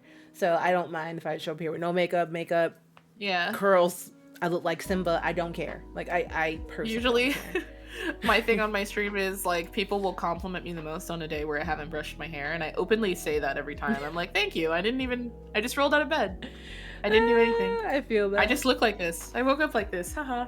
You know, not as like a little confidence moment, but I'm always just like, like it's funny when people do that. It's almost ironic because I'm like, man, I wonder if they'll know. And then somebody inevitably always says it, like, your hair looks so good today. And I'm like, right? I didn't brush it. I didn't brush it. Ha ha ha ha. Just like, little did you know, I just went. Somebody took that the wrong way. They were like, what do you mean you didn't brush your hair? And I was like, stop it. It's a joke. I don't really understand why people mind no cam streams. Yeah, I like no cam streams. Mm-hmm. They're fun for me. I just noticed that the numbers never correlate. Like, I love doing no cam streams, but I don't know. So I'm a more like, I think I do a lot of this. Like I do a lot of talking with my body and a lot of like what I'm doing. You can definitely hear it in my tone for sure, but I don't know. I think sometimes people feel more connected when they can see you and you know, you guys are looking at each other and having that conversation. So I understand. I feel like male streamers are able to get away with that a lot more because they don't have the pressure to put makeup on or dress up or you know, do things like that. Like they can just chill in like a tank top or a t-shirt and like people will like accept that. But like when you're a female streamer, it's like that pressure to like get dolled up and you know, stuff like that. I feel like that also plays a big part into it. I've seen female streamers get criticized when they switched to VTuber or they switch to no cam streams. So I was like, where are you? I want to see you. Like, you know, that's kind of it's just a weird like, thing to say. Yeah, you know, I don't see that. Like, if Oz turns off his camera and he says it's gonna be a no cam stream today, like maybe one or two people might go like, where's his cam? But I don't think a lot of people are gonna be like, where's your camera? Like every 2 seconds, like, you know what I mean? So, it's a bit much. Yeah.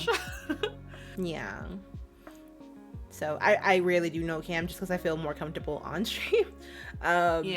With camera, I gotten comfortable. Me and my camera have become friends with each other, so I'm comfortable with my camera now.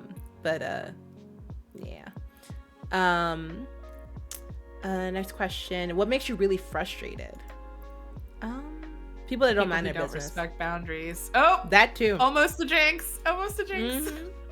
That too. You don't mind your business and respect other people's boundaries, you can kick a rock, as far as I'm considered. Yeah, that's a quick ban. It's a quick ban. And just to add that, like from a streamer content creator perspective, like ban whoever you want. By the way, because I was a very timid and shy. I was so afraid to come off as like mean, and when I started streaming, I let anything go, and I was just like, I didn't understand, you know, the community or the boundaries when I was new, and I was just kind of like, oh, okay, ha ha ha ha.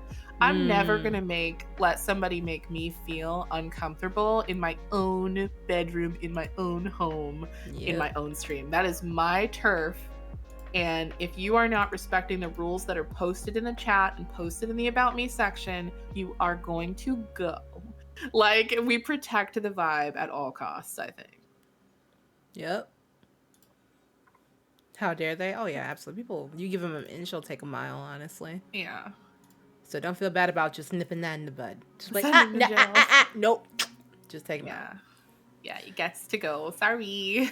Yeah, Sorry, but not just sorry. people who, like, somebody had come in earlier this week and they were like, nice ass, and I was like, you can't even see it, but I was like, you want to try that again? Yeah, just randomly, nice ass, and I was like, I mean, do you want to try that again? They said no. I said okay, and then just got banned. Bam. We just moved on from that. But it's just like I do have a nice one, but you didn't need to say that. right. Well, not only that, you can't even see it. So what's the point? Yeah, I am sitting on it, bro. Okay. What are one of your best childhood memories? I have too many. My childhood home, yeah, I'll just say just one. My childhood home had a lake in the backyard, and I took for granted the times that I could just like sit outside, like just like sit on like the deck or something like that, and just like feed the ducks and just have calm, peace, tranquility. I can't do that where I currently live, so I would say that was like the bulk of my number one dream is to actually buy my childhood home. Wow. And to not live in it, but just to have it, just to own it, because it meant that much to me. And whenever I'm in the neighborhood, I actually will go by the house. They still have our same mailbox, still have our same garage, so nothing's changed. Like the front door is the same. So if I ever became a millionaire or a billionaire, I would literally pay them $1 million to just let me have the house. Aww. So, yeah. That's actually so cute. I didn't know that story. Yeah. I guess mine would be, it's a little bit similar, but so I'm from New York. That was where I grew up, and we lived on Staten Island. I can say that because I'm not there anymore. But Staten Island is kind of like, it's one of the 5 boroughs, and so it's not quite the city, but like you're still in the city. So we had a little bit more, like we had like a backyard and everything, like we had a house there. And in our backyard, I didn't know this when I was younger because I was like 5, but we actually had a blackberry tree, and we would pick berries from the backyard on the tree, and we would take them inside and wash them and eat them. I've never had a better blackberry since then. Once I realized what they were, and I was like, oh my God, we had these in our backyard when we were younger. Like, oh my God. We used to just, I don't know, sometimes like when the berries had fallen from the tree, we would just like squish them like on the rocks with our feet, which sounds kind of gross, but like when you're a kid and you're just outside playing in the berries, and like I miss that too. I miss just like being alive and just not having to worry about anything else but picking berries and eating them. Oh, so she's from the Bronx. Hey. Yeah, I was born in Brooklyn, so love that. Another question. Chris said, how do you handle roundabout self-advertising? I pretty much called them out immediately. I had somebody who maybe had stopped by my stream maybe once or twice and like spoke before, and they had come back around, when my numbers were a little bit higher than usual, which we peep when y'all do that. And they were like, oh yeah, like I totally also do this like on my stream, you should check it out. And I was just like, so one thing you should not do is promote in other people's channels. If you are an amazing streamer, I'm already going to do that for you. I'm, I do pretty well, with trying to get around and making sure that people check out, other streamers and things like that. Hence why I'm doing this right now. And exactly said exactamundo.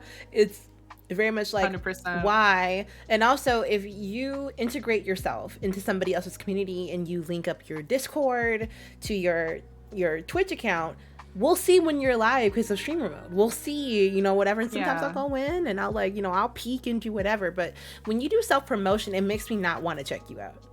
Yeah. Like even my own mod didn't tell me when they started streaming. I had to find out. Chris. But yeah, oh my God, you immediately like check it. So I've had somebody say, okay, well, I'm going to leave and I'm going to go check out this person's stream. And I'll say, you can just go. You can just go. You don't have to say anything or, I love streaming. I'm going to go stream soon. Bye. It's like, you didn't have to say anything. You can just other go. ways. Yeah, there's just also other ways to let the streamer know, like raid them, raid them one day, and then they can be like, oh, word, like I see you, like I'm gonna shout you out. Like I'm not saying raid people just for clout, but like raid people if you really want to get to know them, if you kind of want to share your community, like that's cool. But I've also had people who straight up just like come in and start talking about their stream. And the thing is that what I need viewers to understand, because other streamers know this very well. If you're doing, like, if you're a new streamer, like a viewer turned streamer, or like you're somebody who's like trying to get a start, like that's not the way to do it, because it is disrespectful in the fact that you're saying that in the chat, and the stream is about something else entirely. Like we're talking about something, we're doing something, we are all engaged in the thing that is happening on stream. And as a form of respect to the streamer, you're not going to make the whole conversation about you. You're not just like, you wouldn't do that, right? Like if you're having a conversation with somebody and you want to join in, you don't like immediately just run in and like make it all about you, do you? Because that's awkward. And I'm like the queen of awkward, so I feel like I can say like that's awkward, and it's like disrespectful making everything all about you, because what are you contributing? Like you're not actually contributing anything. You're kind of just like being a dick. So like don't do that. It's always uncomfortable when I have to call people out, because I'm just like I'm just like, okay, well, I didn't ask. Like usually that's what I'll say, is I'll be like, well, I didn't ask, but okay. Like because it's just a weird thing for people to do. Don't like it. Exactly. And then Tay said Justin had somebody promote their whole business in his stream, and it was so spammy. We had to get rid of that. You wanted to watch videos. Yeah, exactly. It's like, do you think that people are going to check you out now? Because you have to think too, if you're not respecting streamer etiquette, do you think my community is going to go, oh my God, totally, like I'm going to do whatever? I am a streamer that is very particular about who I raid, when I raid that person. Sometimes I'll chill in a stream like 3 or 4 times before I go, okay, I can send my community to this person. Just because you may not have the same values as I do. My community may not vibe with you. Maybe you are, maybe you have like dark humor that's very uncomfortable. I can't raid my community into that, especially when we don't do that. So it's like I have to like, get to know you. I have to get to know you and your, content and how you are, and that comes with time. Wolf said best experience I had was a group of people in chat that were going, hey, check out my friend. And I was like, cool, it won't happen now. Yep. Yeah. I feel that way about when people try to like suggest people for you to raid as well. Oh yeah, don't do that. Things like that. Like people who, and again, like everyone is welcome, but you have to establish yourself in the community first of all. Also, I would say even if you're established, don't do it. Yeah, like, well, that's what I mean. Like, even like Lainey said, like we raid very specific people. Like, first of all, it's the streamer's choice. Everything that's happening is dictated by the streamer, because you're in their house, and so you need to think about it that way. Like, be respectful when you in somebody's house. You know what I mean? Because streamer etiquette's a thing. It's just like, it's just grimy. It just feels grimy. I don't know. Even if your intentions are good, like you're like, oh, like, even if I know that person, do not suggest that person to me, because unless I'm like, okay guys, who do you think we should raid? So like, for example, my stream yesterday, I gave chat an option. Hey, here are the games that are being streamed. What games do you want to see? I didn't say who. I said, here are the games that are being streamed. What games do you want to watch? And so DVD won, so I rated Goddess. But I had 2 other streamers up there that I could have sent that love to. But I go based off what my community would vibe with. So, for example, I've been doing DVD hardcore for a while. Do you want to switch it up? Elden Ring just came out. Do you want to watch Elden Ring? Do you want to watch Horizon Forbidden West? Like, I don't, I clue into my community about what they would like to do. And Scarlett said, no lie, I've done that years ago, but not to intentionally self-promo. I didn't know about the whole stream etiquette thing. Yes. I would say, especially if you're starting streaming and you want to know what kind of the ins and outs, what are things that I should look for, talk to streamers. Preferably like privately, have those conversations and be like, okay, like I would like to stream. You seem like you really know what you're doing. Yeah. what do we do here? And I'm sure a great source of information for future will be future episodes of this show, like the cabin chats, because we are talking about content creation, and so if you want to refer people back to when Lainey uploads them on YouTube, I think a lot of people can learn from it, both viewer and streamers. So the cabin chats, I would say the any resources from Kiwi, Xperia Mirror, if you're listening to those Twitter spaces, listen to those too. Just a whole section about that. Yeah, there's so many resources you can listen to. Take the time to join those while they're live, or listen to the recordings of them, because there's a lot of valuable information in there. And I know for me, definitely part of this was like wanting a more active viewer creator kind of conversation, because there are some people here who may never stream but didn't know that we dealt with a lot of these things before. And Wolfie said also to newer streamers, never use hashtag small streamers, support small streamers. It will not help, and honestly brings the worst kind of people to your streams. Yeah. Yes, CJ too, yep. I don't think I've ever used those hashtags ever. Me neither. Ever. So I don't know the experience of that, but I can imagine. I remember one of my first streams, I got trolled so bad. Somebody faked a dono. And that happened, and I didn't know what the hell was going on. I was very confused. So definitely, don't allow people to target you. Don't ever put my first stream or something in your title, because people will definitely come. Yeah, don't do that. Trolls will come out from under the bridge, so to speak. So you don't want to make yourself an obvious target, but definitely I think what helps is being a viewer and having a great content creator, to model after, like Lainey, who also, by the way, in her Discord, when that gets unlocked again, has a section for resources for people who need tech help or looking for stream information. So there are definitely a lot of other streamers that have that, that space in their Discord for you to ask questions. I actually got rid of that. Oh, you did? Let me explain why I did, though, since we're on that conversation, though. Yeah. So I was one of the streamers that had a self-promo channel, and I noticed that a lot of people were using it not to engage in the community, but just to promote what they were doing. So I got rid of that, and I didn't experiment. I replaced it with things that were resources and tech help, because if you're truly out here trying to learn something about the industry, trying to learn about how you can do whatever, here's a whole channel for that, a whole resource, all the tech help. No one used it. Yep.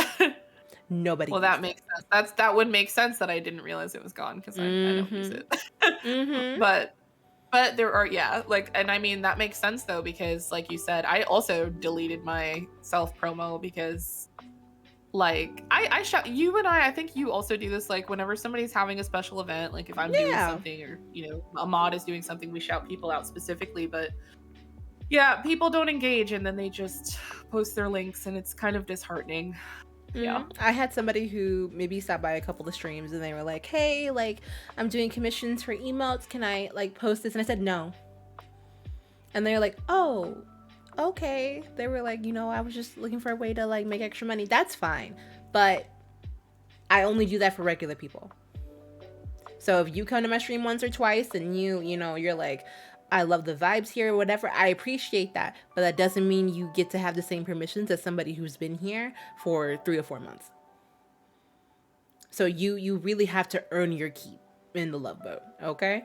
I have no problem making certain exceptions for birthday streams or things like that or whatever, but I announce those and I do those on my own time. But don't think that just no streamer is required to allow you to do that, or don't feel any kind of way about that either. And I think more people need to understand that, especially as a viewer. What's the best advice you've ever received or heard? I gotta think about that one. I don't think I feel like I give advice. I feel like I give advice. Well, I can say this because we're here. Lainey gives me lots of great advice. I don't know, if I could particularly pick one thing over the other, but I don't think I've Just being yourself. heard any. Yeah. I would say maybe the best advice I gave myself was just stay in your lane, focus on yourself, and whatever you do, is make sure it's because you want to do it, not because Don't. of what someone else said or somebody else's suggestion. At the end of the day, somebody can give you the book to solve all your problems, but you have to open that and sift through those pages and read. So Yeah, just like Lainey said, just kind of like staying in your lane and focusing on yourself, not comparing yourself to other people, because that's the quickest way, I think, to burn out. Is trying to put yourself in somebody else's shoes. You know, like as in like the shoe won't fit. It's a glass slipper. You're gonna break it. My feet are size 13, so I can't fit into Lainey's shoes. I can't fit into Kiwi's shoes. I can't fit in a, you know. It's important to look up to people and be inspired for sure, and take what you can from that inspiration, but don't try to turn yourself into someone else. Be you every step of the way, and don't compromise your integrity. Don't compromise your integrity for anyone, I think is the best one. Wolf said the best advice I can give to any streamer is have the self-confidence of your average middle-class white male, because by the gods, if they can make it, so can you. Yeah. Yep, Mike. Streamers can tell when you join the community just to plug yourself at some point. They can sniff it out. Steady Max said, know your value and what you see is valuable, period. Wolfie said, I feel bad because I do use the self-promo in some Discords. While I'm not active in many Discords, I'm active in those chats, their raids, etc. You may not be able to be active everywhere. Exactly. But if you're going to be, do be active if you're going to ask for support. Absolutely. Yeah.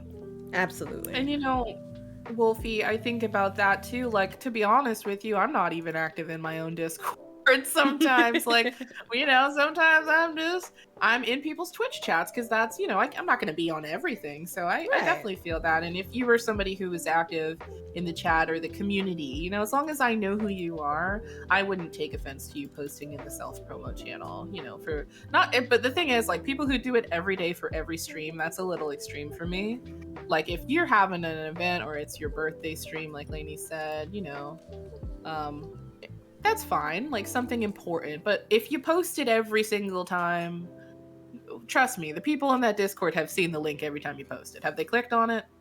You know, think about that. Like, what are you doing? Beating a dead horse if you're posting it every day, every time. That's a little bit much. You know, what I think is important is the less people have access to you. It's about supply and demand, first of all. Less people have access to you, the more they're going to want to see you. If I streamed every single day, you'd be like, oh, I could catch her tomorrow. If I'm only streaming 3 days a week, you got to be there on one of those days if you want to catch me. You know what I mean? So don't make yourself too available as well. Don't. And I don't mean like in terms of even just like me having my DMs closed, because that's not why I have my DMs closed. It's just like, you don't have to be everywhere all the time, like you said. You know, do what you can. Got one body. Got one. Yeah. Yeah, and I can't even read chat and talk at the same. I can't play a game and read chat at the same time. I can really only do one thing at a time. So, right, exactly. Yeah. Mike. We are winding down to the end. Were there any last minute questions that you all had? I don't want to keep Nadia here all day now. Mike said, as a viewer, of course. As a viewer who is in many Discords, the more I see people posting self-promotion, especially in multiple Discords, the less likely. Yes, Mike. Exactamundo. Yeah. And can I just say, the people that would abuse my self-promo channel are in the same place they were. Yeah. In terms of viewership, in terms of all of those kind of things. Focus on, please, focus on building yourselves up, man. Focus on yourselves, please. I will say this about that, just because I know we're winding down, and I just thought about it. Like, because you said the people who are posting in the self-promo, they're in the same spot. It's not that. I will say this. Like, if you're trying too hard and you make it look like you're trying too hard, we can all see that. You know, just focus on your quality, because if you're so busy posting your link here, there, everywhere, plugging it in wherever you can, and then, you know, okay, fine, one of these days I click on that stream and what do I find when I get there? you know? Mm-hmm. Like, you want people to come in so badly. Focus on that quality. People will find you. People will come in Mm-hmm. without you having to promote yourself like that. And as you get to know more people genuinely and make those connections, find in, because where you fit in and where you feel comfortable without having to throw out all of this promotion stuff, that's where you Mm-hmm. find your tribe. And once you make friends with people and they realize you stream, just grow organically. Mm-hmm. Treat people like you want to be treated. You don't want to be somebody's advertisement pitching post. You don't want a bunch of people to come into your chat and not address what you're doing, I think, is another thing about that's really important. Like, these people were the people that I'm talking about. They don't come in and they're not a part of the conversation. They're not contributing to what you're doing. They're not respecting Mm-hmm. your content. And that's kind of why it seems so rude. You're just going to Mm-hmm. barge into my stream and talk about yourself. You're not engaging with me. You're not being genuine. You're not joining the Mm-hmm. conversation, adding any substance to the discussion. And it Mm-hmm. just, why would I want to promote somebody who can't even respect me while I'm live? And I think that's Exactly. really the thing. It's a very weird boundary to break, just going from like first time chatter to, hey, here's my link. Like, that's a big jump. you know like Lainey said, we want to take care and protect our community, and we would not Yeah. send you someplace that we wouldn't go ourselves. Mm-hmm. So that's really important, the integrity of the streamer and your intentions when you approach somebody that way, because Yep. it's just really a grimy experience. Mm-hmm. 1000% agree. Wolf said, More I need new questions? affiliates to read their contract with Twitch. So many people are breaking their contracts by uploading their VODs to YouTube same day. You can't do that. Yep, can't do that. Right. You gotta wait 24 hours. Yeah. Scarlett asked, when should a streamer decide to make a Discord server? At one point, when should it happen? I think you should do it immediately. Yeah. Let me explain why. So, Twitch, you can turn on notifications, but the chances of Twitch sending those notifications are gets very skewy. Discord is like the after party. Discord is like the house, the after party. So like the Love Boat. When I say like you now have a bedazzled life jacket, I mean that. And it's like you get your jacket, you get your own little room. Here's the key to your room, whatever. The Discord is really what the Love Boat is. That's why it's called the Love Boat. And that's where you get all the niche stuff you need to know. So like, am I streaming? When am I streaming? Did I cancel stream today? You don't know that by just follow me on Twitch. You don't know that, especially if you don't engage. Because like some people, Twitter can be a lot. Some people don't. They're not gonna follow me on Twitter, Instagram. Some people don't do that. Okay, so generally your community lives between your Discord and your Twitch. So I always tell people you will get the Discord finds out before anybody else. That's what I was just about to say. Discord finds out before everybody else. Yeah. But I would just make sure your Discord is community focused. So for example, I do movie nights with my community. We do like community days and things like that. If you want to be in voice chat with me while we play the game, you got to come to Discord. That's where it all goes down. You got to come to Discord to be a part of those things. For example, we're going to be watching the Jujutsu Kaisen movie on March 18th in my Discord. You got to join the Discord to be a part of it. I can't push that on Twitch. So I would say it's extremely important for you to have some place for them to go after before this month when I had everything locked up in January. When I would like end the stream, I always plug the Discord, and then people would zoom in right at the end. They would zoom in right at the end and go, oh yep, I want to continue this, and they would go right there. And whether we were chilling in Discord, there'd be some days I'm just like, anybody want to hang out, and that's how you get to know the streamer on a personal level. Like it's very much like come into my home. So I think that Discord is I think Discord is very important to have as a streamer. I agree with that. Even though I don't actively, I'm not in my Discord every day posting up stuff, because I got stuff to do.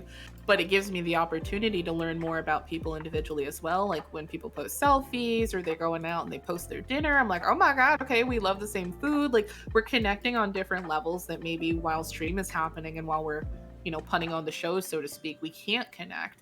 If you're not a just chatting streamer from time to time, or maybe you don't have that introduction section at the beginning where you chit chat with people. So, Mm-hmm. and I did see that Seti said Discord isn't necessary at all to Senpai Scarlet, which again, to each their own. Like if you're a Yeah. viewer who maybe like you're on Twitch all the time and you just catch whoever's live, like, you know, just depends on what you want, what you can handle. Some streamers just don't have a Discord because they know they couldn't handle running one. So Mm-hmm. whatever piece of the puzzle works for you.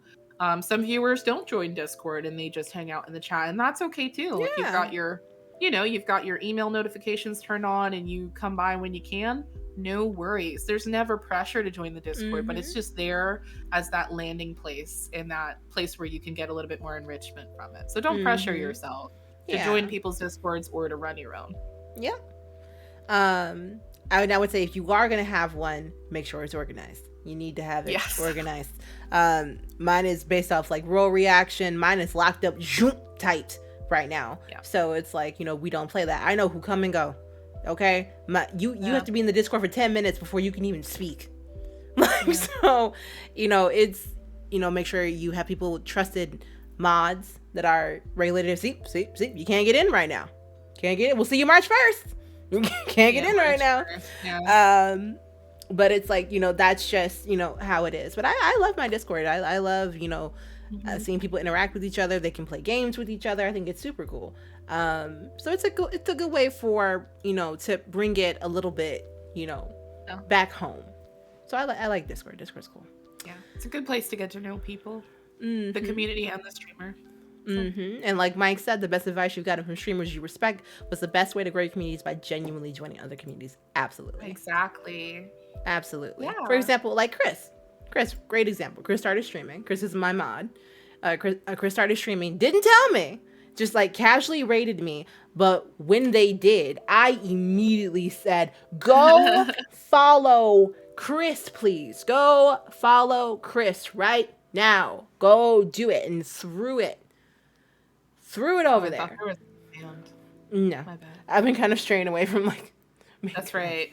But throwing in everything, no. Which Chris is awesome. You should follow Chris. But like, you know, in terms of, but Chris had been an anchor in this community for a very long time. People got to know Chris. Okay? So then when I said, hey, Chris, who you all know and love, is streaming now, flew over. It's flew different. over. Yeah. Right? Because the community has gotten to know Love. Both said, oh, wait. Chris is streaming? Oh, let's go over there and check that out. Right? So it's different, you know? So unless you build, exactly. So unless you have built up that rapport. When I started streaming, I was a part of so many different communities, and then everybody found out I started streaming, and they all the communities that I was a part of all came together for me, and I was affiliated within a week. Yeah. Because I had stretched myself into different communities genuinely. So don't just like run up in people's stuff. Like, calm down, get to know people, so people can get to know you, and then that will happen organically. Yeah. At the end of the day, it's the amount of effort that you put in to get to know others, and I think that people in general are very, very receptive and keen to the way that you come off, like your energy. So right off the top, if you're going into it with good energy and you're coming from a good place, I think most people recognize that, and we can certainly recognize when you're not. So definitely be aware of the way that you approach people, and kind of, you know what you want out of it. Do you want to make a cool streamer friend? You know, do you just want to be a viewer? You know, are you looking for a mentor? Be honest about your intentions and be respectful. And definitely respect everyone's boundaries. And, you know, most streamers are very, very, especially Lainey, you know, maybe not to everybody, I don't know, but in my opinion, in my experience, like we're very open and happy to share resources. You know, we don't do gatekeeping, but just still remain respectful, and, you know, just be aware of everyone's boundaries. Treat people right. That's all you got to do. It's easy as that. Exactly. Yeah, not a number. Yep. Or some objective. Absolutely. All right, this will be our last question, and we're going to call it. All right? Yes. So Actor said, what is a dream that you've had that stuck with you? I think I've accomplished all my dreams. Really. I finished school. I'm in my career for that. And I have a dope community. Whatever happens now is just bonus. Dream. Okay. I meant like a ZZZ dream. Oh, Okay, you mean like a sleeping ZZZ dream? Okay. I don't really dream that often. Honestly, same. I don't really dream that. I don't even remember the last time I dreamt. Yeah, Honestly. I don't really have reoccurring like sleeping dreams, but I will say that if I had to pick a dream, like in parallel to what Lainey said, like my dream is just making people happy, like making them feel reassured and confident and inspiring other people to chase their dreams and meet their full potential. That's my real dream. But as far as sleeping, I also don't dream or sleep. I'm so sorry to disappoint on the last question. Yeah, no, I just be sleeping. I just sleep and I wake up. That's about it. Yeah. Oh, Mike, that's sweet. Mike, that is my sweet. Heart. Not disappointed at all. Thank you for the good questions, you guys. I didn't know that, because I always think like if I'm a part of something, nobody's gonna ask questions, but like I feel really nice that you guys ask questions. Even though if they were not necessarily for me, they could have been for Lainey, but thanks for including me in that. Yeah. So thank you so much for y'all coming out today. Again, follow Nadia. If you enjoyed Nadia for this over 2-hour conversation, then you need to go follow Nadia and support Nadia. All right? Aww. Period. I think in closing, if I might say, go for it. It's always an honor for me to be able to speak to the Love Boat, because like Lainey's community is really the one where I feel most at home out of any other streamers that I know. And I think that's probably why we're best buds. I'm very lucky to have this beautiful, wonderful person in my life, and I cherish every opportunity where I can talk to you guys outside of chat, because obviously I'm always here and I'm playing games and whatever Lainey's doing, like I'm around. But I'm honored that you guys would come out and listen to me, because I'm just one of you. I'm just one of you guys in the chat too. But it really is an honor to be able to talk to the Love Boat, because I love you guys, and if you ever need anything from a mod, I'm always here for you. Always here to support Lainey and everyone in the chat. So thanks for listening to me and for coming out to this event. It's probably not because she knows Val. Oh yeah, Val's one of our sisters. Aw, yeah, we're all sisters in Fog. Thank you, Seti. I appreciate it. I'm glad. I am so glad that you all enjoyed it. In terms of my next stream, it'll be Monday, so I'm gonna take the rest of my Saturday and chill, because you know that new Sims DLC came out and your girl is ready to play some Sims and take this makeup off. It's not my business. But Nadia, thank you so much for coming out and chatting with me. I feel like you know, it's a good parallel, because me and Chris talked about very ambitious, you know, the grind and all that kind of stuff. And to, you know, have another conversation about like burnout, Black History Month, you know, being a woman, boundaries and all very that kind chill. of stuff. So much more chill. Hello, tiny corn dog. Hello. But yeah, so this will be on YouTube tomorrow. Bada bing, bada boom. So if you did not see the whole thing, it'll be on my YouTube tomorrow. So there you go. There you go. Thanks for being here. Of course. Thank y'all for coming out. I already know who we're rating, because you know we're all about Black excellence. All right. And if you have been around SB streams, if you've been around Empire when Empire would stream on Twitch before Empire, you know, got the bag and went to Facebook Gaming, then you would know who Corey is. And Corey is a viewer, but Corey does stream, and I want to send some love to Corey. All right. Let's do it. Let's do it. Corey's playing some DBD, so you know it's nothing different from what y'all are used to. All right. So we put in all that extra stuff surrounding raid messages. If you're not a sub, that's a-okay. Please use one with the hearts. If you are a sub, that is a-okay. You can use one with the penguins. All right. And we will see you guys next time. Take care of yourselves. Bye.